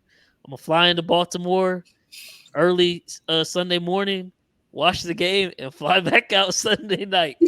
So as long as the game doesn't go to overtime, it should be good. If not, then we got to go into some emergency plans. But Baltimore versus KC, and two quarterbacks. He doesn't have the second MVP yet, but Lamar Jackson, Patrick Mahomes, both gonna have two MVPs, both under 30 years old. First time we're ever gonna get a matchup like this. The Ravens have been the best team all year, no doubt about it. The respect that was given to the Bills when we were going up against them is the respect the Ravens should be getting. But now, of course, analysts are doing the flip back to Patrick Mahomes' side. But the Ravens have done enough this year to deserve all the praise and respect. So, how do y'all think this one goes? And then, depending on what y'all say, I'm gonna give y'all a few stats. Maybe change your mind and make you think a little bit differently about this game. But whoever wants it first. But Ravens, Chiefs, and Baltimore, who takes this one and how? I think the Ravens take it. I'm sorry, man. You are my boy Bryce, but I think the Ravens are going to take it. My thought process is this: I don't think the Chiefs are going to be able to stop the run, and I think with that they're going to lean on Gus Edwards, Justice Hill, establish the run game, keep Mahomes on the sideline, and then just limit the possessions they have. The one thing that Mahomes and Reed have been exceptional at in this run is they just make it where they always have the ball last. They are the ones controlling the game on the offensive side. But with Harbaugh and Jackson and that offensive line, I think the Ravens are going to be able to control the clock, running the ball, because the Chiefs are 27th DVOA defending the run. Another flip thing is the Ravens have Kyle Hamilton. This guy, what you're going to be able to do is he's the second best player. Sorry, because he plays safety, defending the tight end. I think he's going to limit Kelsey. Humphreys is coming back. You're going to have Humphreys shadow Rashid Rice, and then you're going to be leaning on Hardman, who already had that costly fumble. How much are Reed and Mahomes going to trust him? You have NVS, but NVS can't run everything in the route tree. He's more of a field stretcher. So if you're able to limit Kelsey, limit Rice, that's going to force these second-tier guys to make some plays. Joe Tooney, their offensive lineman, is hurt. That's going to hurt, protecting. I'm reading a report right now that says he may not even play. Pacheco missed practice. If Pacheco is banged up, not 100%, that means you have to lean on Clyde Edwards-Helaire. I just think the Ravens, I think this is their year. I think with Lamar, and you saw what Allen was able to do, I think Lamar is a better running quarterback than Josh Allen. I think Lamar is going to be able to get his, and I think they're going to be able to control the clock. I think the Ravens are going to win this game. Which Cam want to take it next? You want to go? You want me to go? I can go. I think it'll be the Ravens also. Obviously, my boy as well. Y'all good. Y'all good. Oh, yeah. I was about to say, your team beat my team last year, so, I gave y'all props. I think with this one, though, another factor coming to this would be how would them containing as far as Lamar running, like he just said. The one name also I want to say is how would Kansas City defense go against Zay Flowers and Odell, see how they're getting factored. And I think Mark Andrews is playing this game, I believe. So he's not. I don't believe he'll get like a ton of snaps because Isaiah likely balling out. But somehow, some way, they'll put him in the mix. And with this being said, I also think it's just Lamar year as well. Like they've been having great clock management. Their defense has been playing like phenomenal. Even at times where they'll throw in like Clowney, he having a better year, and he was on his way out at one point. Van Noy's been coming in and out the rotation. Humphrey's coming back. I think the Ravens gonna take this one. I won't say it'll be like a blowout. It's gonna be a close game. Obviously, it's gonna be battle of the defense because both teams has great defense. But I think I'm gonna give more of the edge to the Ravens, just alongside seeing what Roquan Smith and Patrick Queen are doing as a linebacker combo, just like you see in San Fran with Warner and Greenlaw. This is going to be a great game for both teams. But I think the Ravens will take this one. It'll be a close game though. That's fair. That's fair. What about you, Cam? It's tough because besides Stroud, these two are my favorite quarterbacks in the league right now.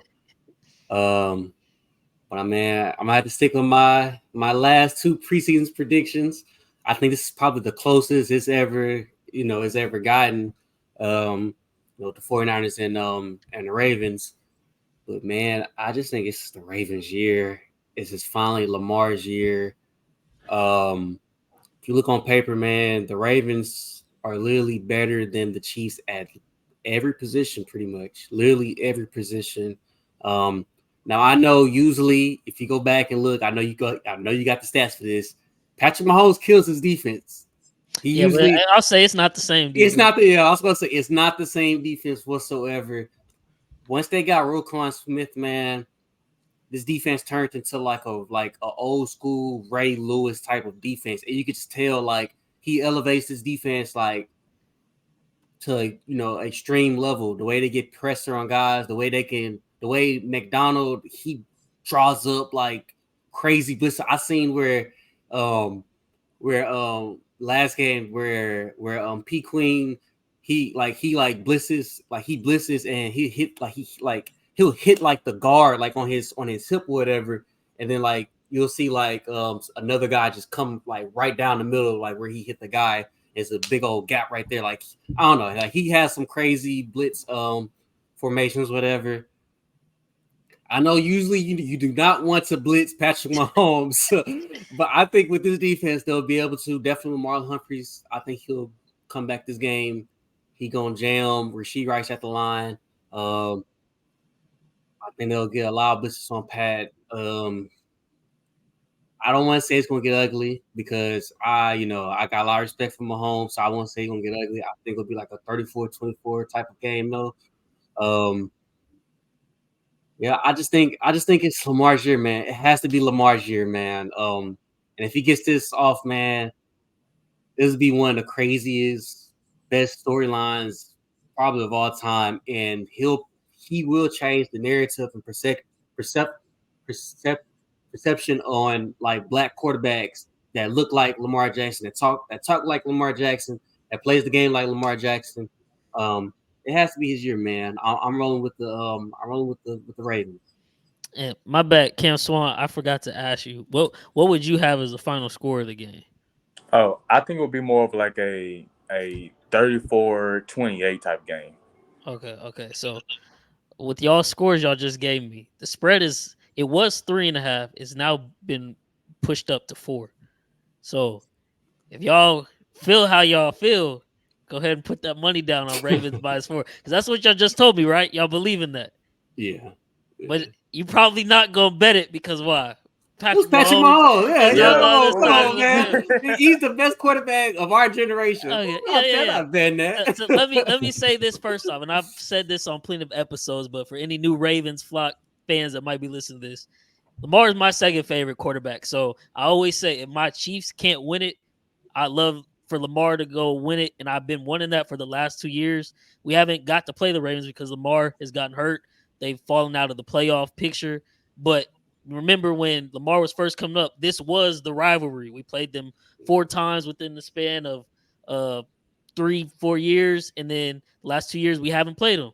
So these are 2 completely different teams. But like y'all said, that defense is number 1, undisputed, and they've been blowing everybody out. So number 1 defense, Mahomes versus the number 1 defense. I know this is a different offense, but like I told y'all, when it comes to playoffs, it's like a different Mahomes. He just like snaps into a different mode. There's been plenty of players in the locker room that have been interviewed over the last couple of weeks that'll tell you the same thing. Some of them are former players. It's like it's just this look in his eye. The intensity is turned up. He's a different guy. So Mahomes in his career versus the number 1 scoring defense, including the playoffs. He's 6-1. The Chiefs average 31 points per game. He has 322 pass yards a game, 94 passer rating. That's 1. 2, he has now moved into the top, was it 5 or 6 of all-time playoff wins? And if he goes on this Super Bowl run and gets 2 more wins, he'll be in 3rd alone behind Joe Montana and Tom Brady in year 6, which is insane to say. We just set a record where he became the most consecutive seasons with 2+ playoff wins of quarterbacks all time. This is his 5th season in a row with 2 playoff wins. Tom Brady, Brett Favre, and Bart Starr are tied in second with 3. So he's already done that. And for the defense, I know our rushing defense is terrible. Last week versus the Bills, they were running all over us, and we just couldn't seem to stop them. But like I said, we'll give up points, and then Second half comes, we might give up yards, but we're not giving up the points. So since week 14, this is how many points have been allowed by the Chiefs defense: 6, 7, 3, 0, 6, 0, 7 last week in the second half. So bend but don't break defense. I don't like watching it for my nerves, obviously, because I'm like, come on, guys, like get a stop, and we don't get stops. And then second half comes, we finally get the stops. But Steve Spagnuolo, whatever he's drawing up in the second half is working.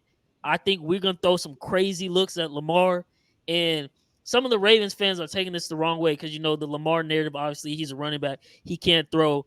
So a couple Chiefs fans are like, we got to make Lamar beat us. And it's not saying he can't beat us with his arm, but what is the strength of our defense? Snead and McDuffie. So if we're gonna want to shut down the run and make Lamar pass it on us, it's gonna be hard to pass on what should be two all-pro corners. Snead obviously got snubbed, but that's what we have to make him do. Now, will we stop the run? I don't know, because we're missing our backup interior lineman, Derek Nottie, and I don't think he's gonna play again this week. But that's what we're gonna have to do. But the funny thing is, on the flip side, when we do play Lamar, our defense is actually better suited at stopping him from running instead of Josh Allen. Josh Allen is like brute force, and we just don't stop him at all. Lamar, we can kind of keep him contained. Our linebackers have the speed to stay with him east to west. So I think we can be good there and not, let Lamar have 100 rush yard game. And that was also one of our main problems last week. Willie Gay went out the game from like the first series and didn't play again. But apparently he's on track to be playing this week. That's our best linebacker as a spy, so to speak. And then Drew Tranquil, Nick Bolton operating. We should be good there. But this is, like I said, this is our sixth AFC Conference Championship game in a row. All is at stake, for Mahomes' legacy. Like, he get this third Super Bowl dynasty complete. He's officially had a better start to his career than Tom Brady, whether or not Patriots fans want to admit that or not. But he's got the personal accolades. He's got the Super Bowl. Like, he's got everything. If we keep this close in Baltimore, you don't think the Ravens are going to start to, dang, pressure's kind of on. We know what Mahomes can do in these moments. Because, like I said, they've been blowing everybody out all season. So props to them.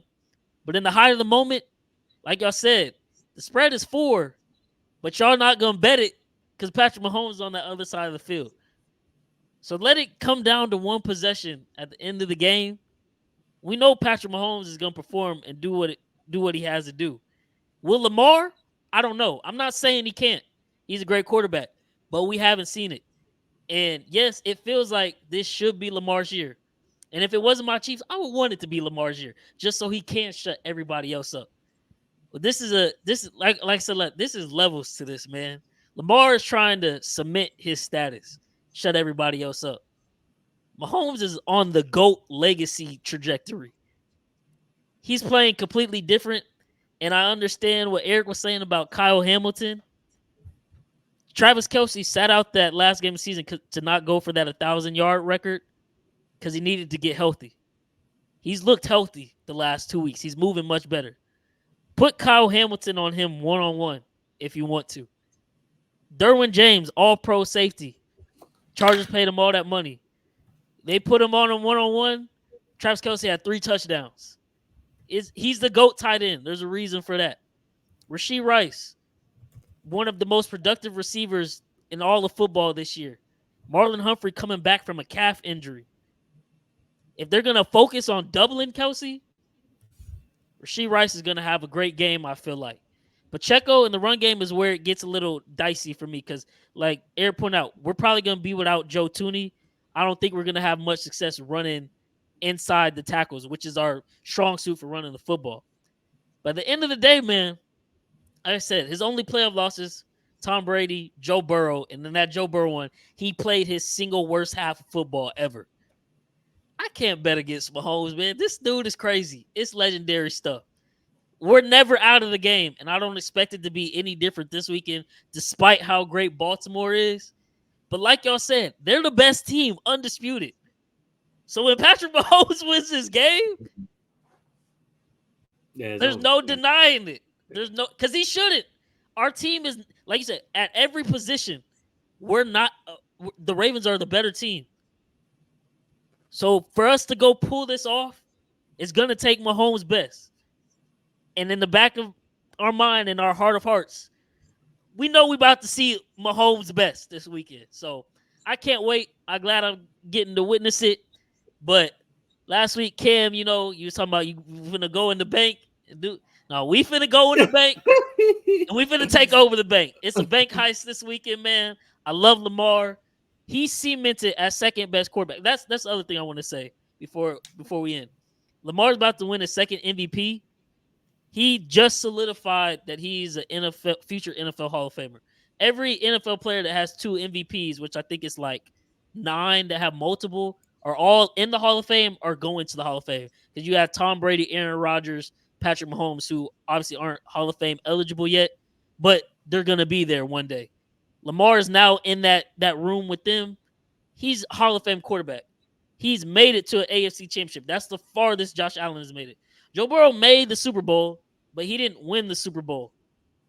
Lamar is stamped. So regardless of what happens if he does lose this week, unless he comes out and throws like 5 interceptions, which I don't see him doing, then the narrative might still say, "Oh, you can't win with the running quarterback," all that BS.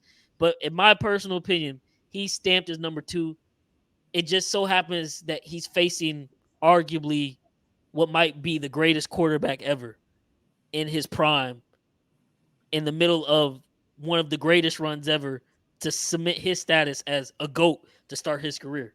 And it just sucks for every other quarterback involved. That's just what it is.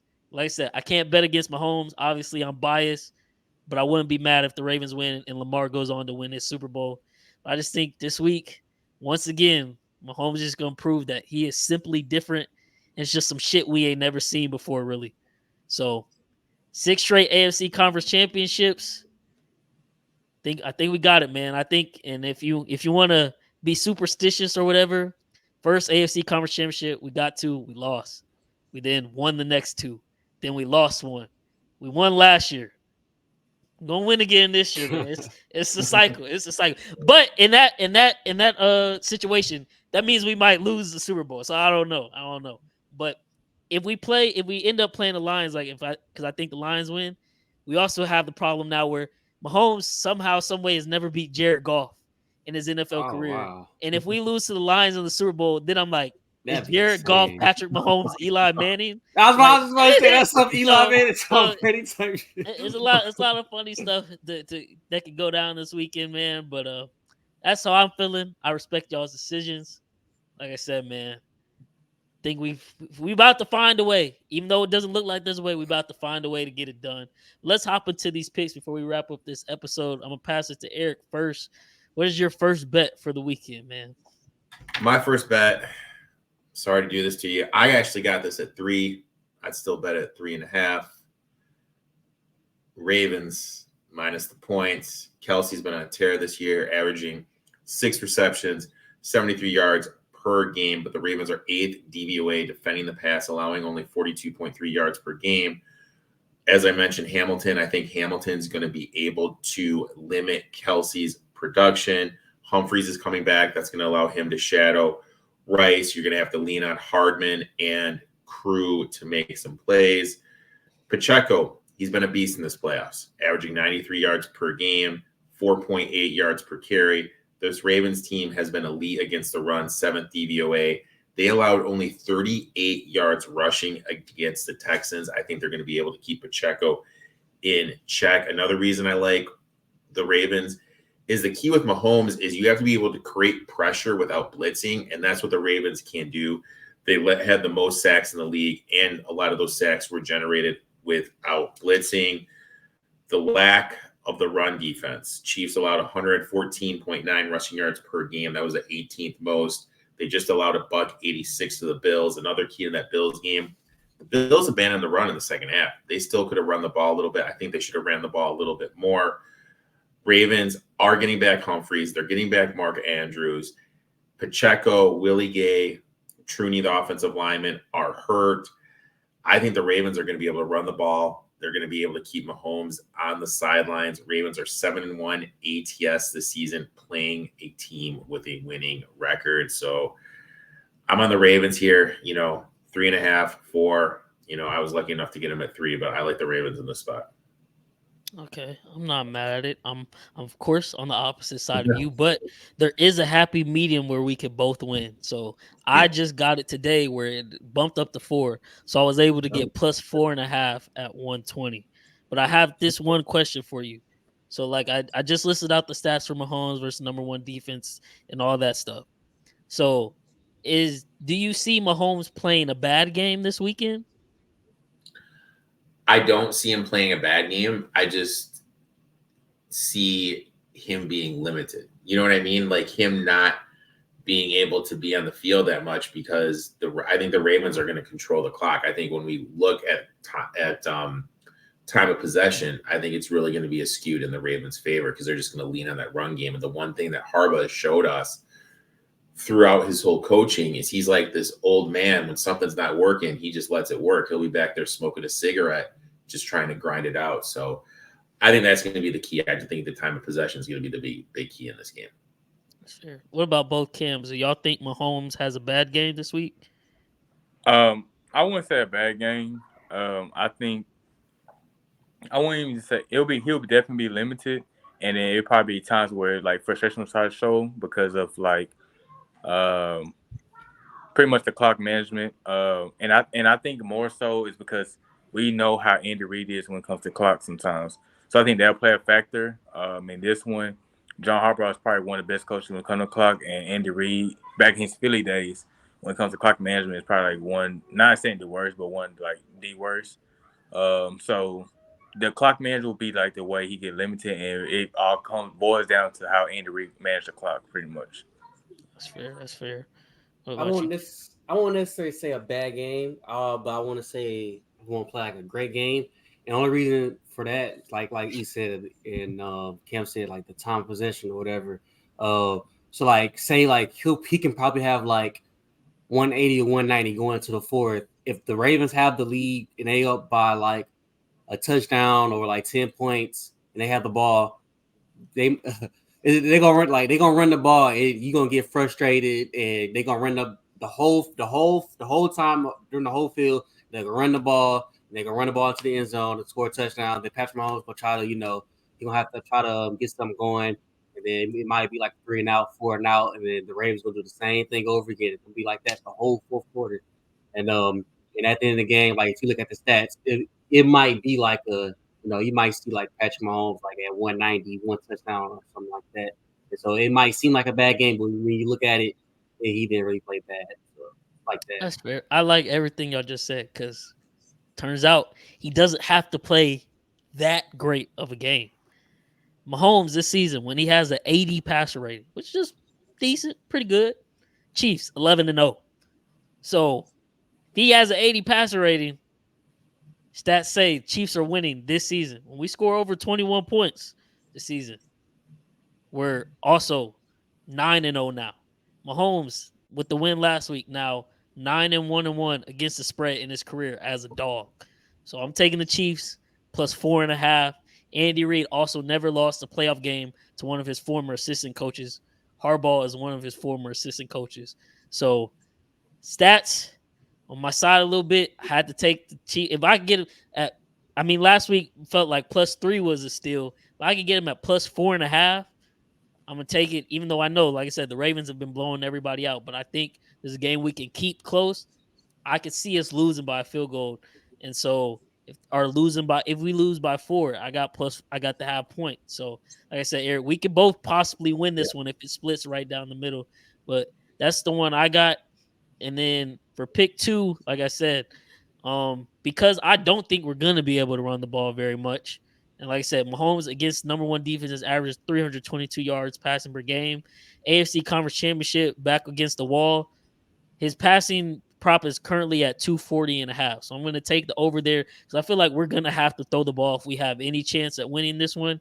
And I feel like Mahomes will be able to hit some plays and Andy will have some plays drawn up that we'll have some open shots. Now, like I've been saying all playoffs, It's on our receivers to make the plays. Last week they made the plays. MVS made the catches he wasn't making all year. So can we keep doing that? That's that's a whole other side of the story. Maybe we don't. But I'm thinking, it's playoff time. This team knows what they got to do. Give me Mahomes over 240.5 passing yards and the Chiefs plus 4.5. I got one more bet in this game. It's a player prop. I did Gus the Bus. Gus Edwards over 41.5 rushing yards.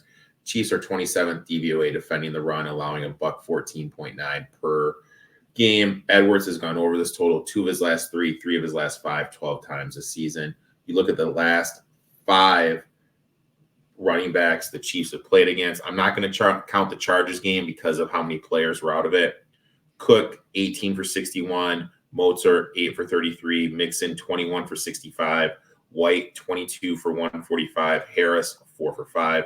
So 3 of the 5 backs have gone over this total. In those 5 games, the Chiefs allowed 326 yards, 68.8 yards per game, 4.5 yards per carry.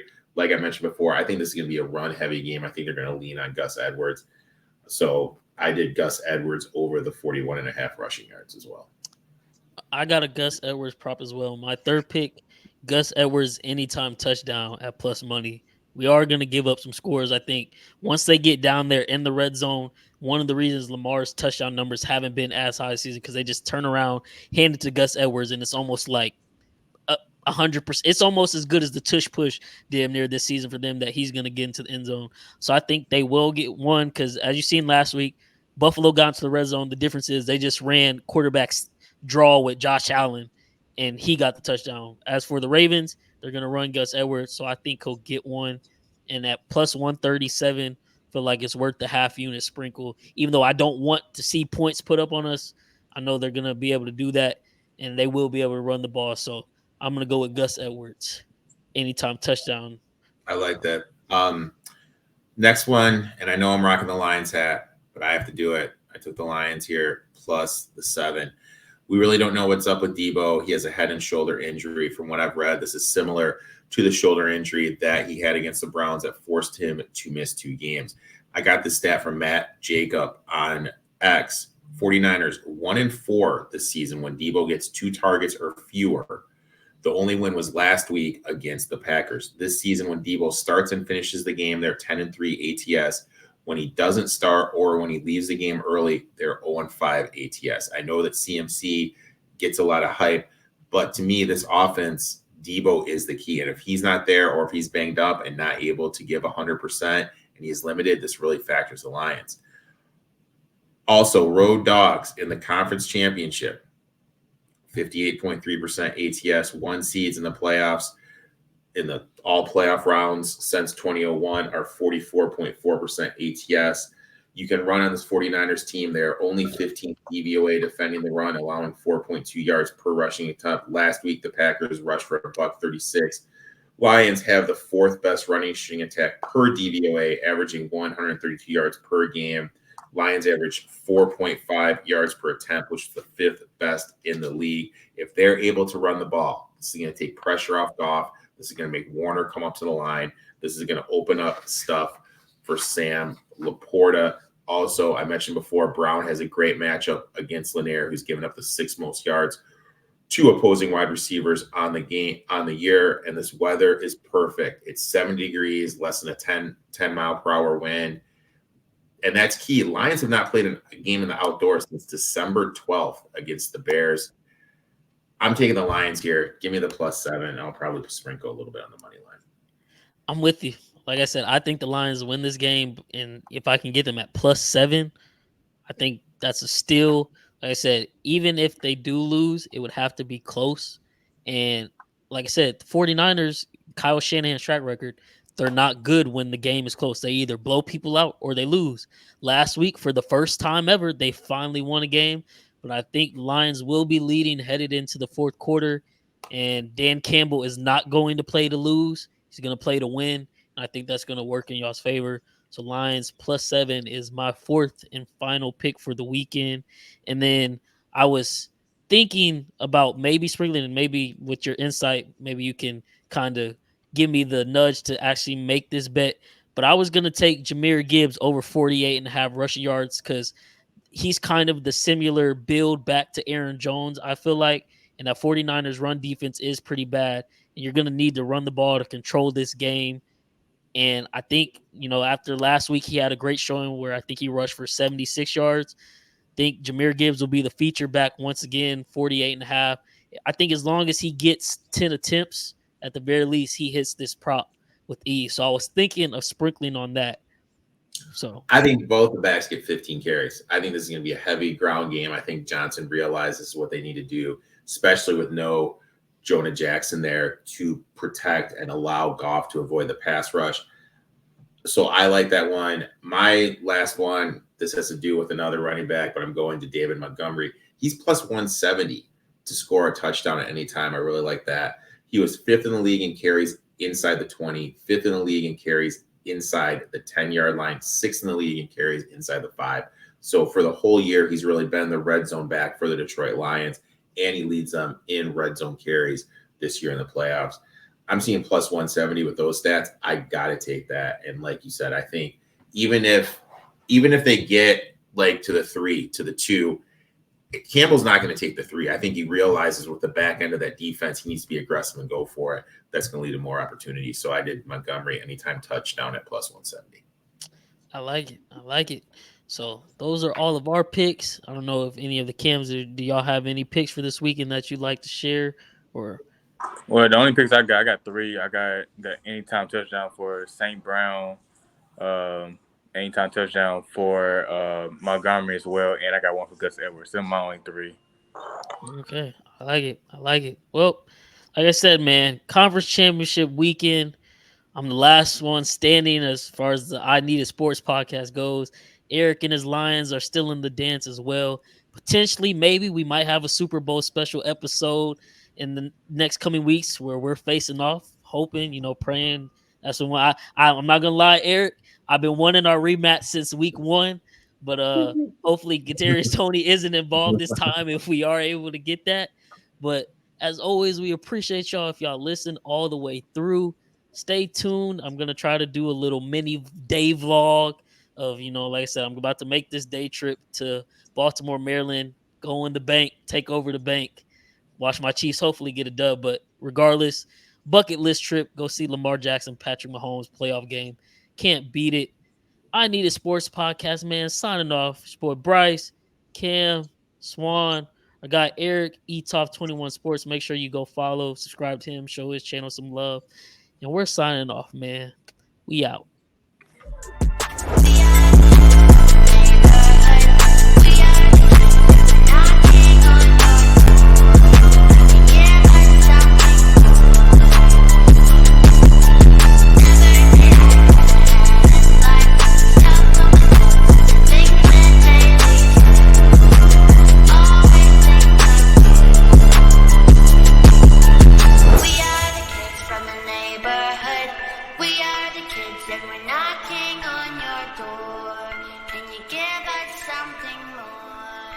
I need it.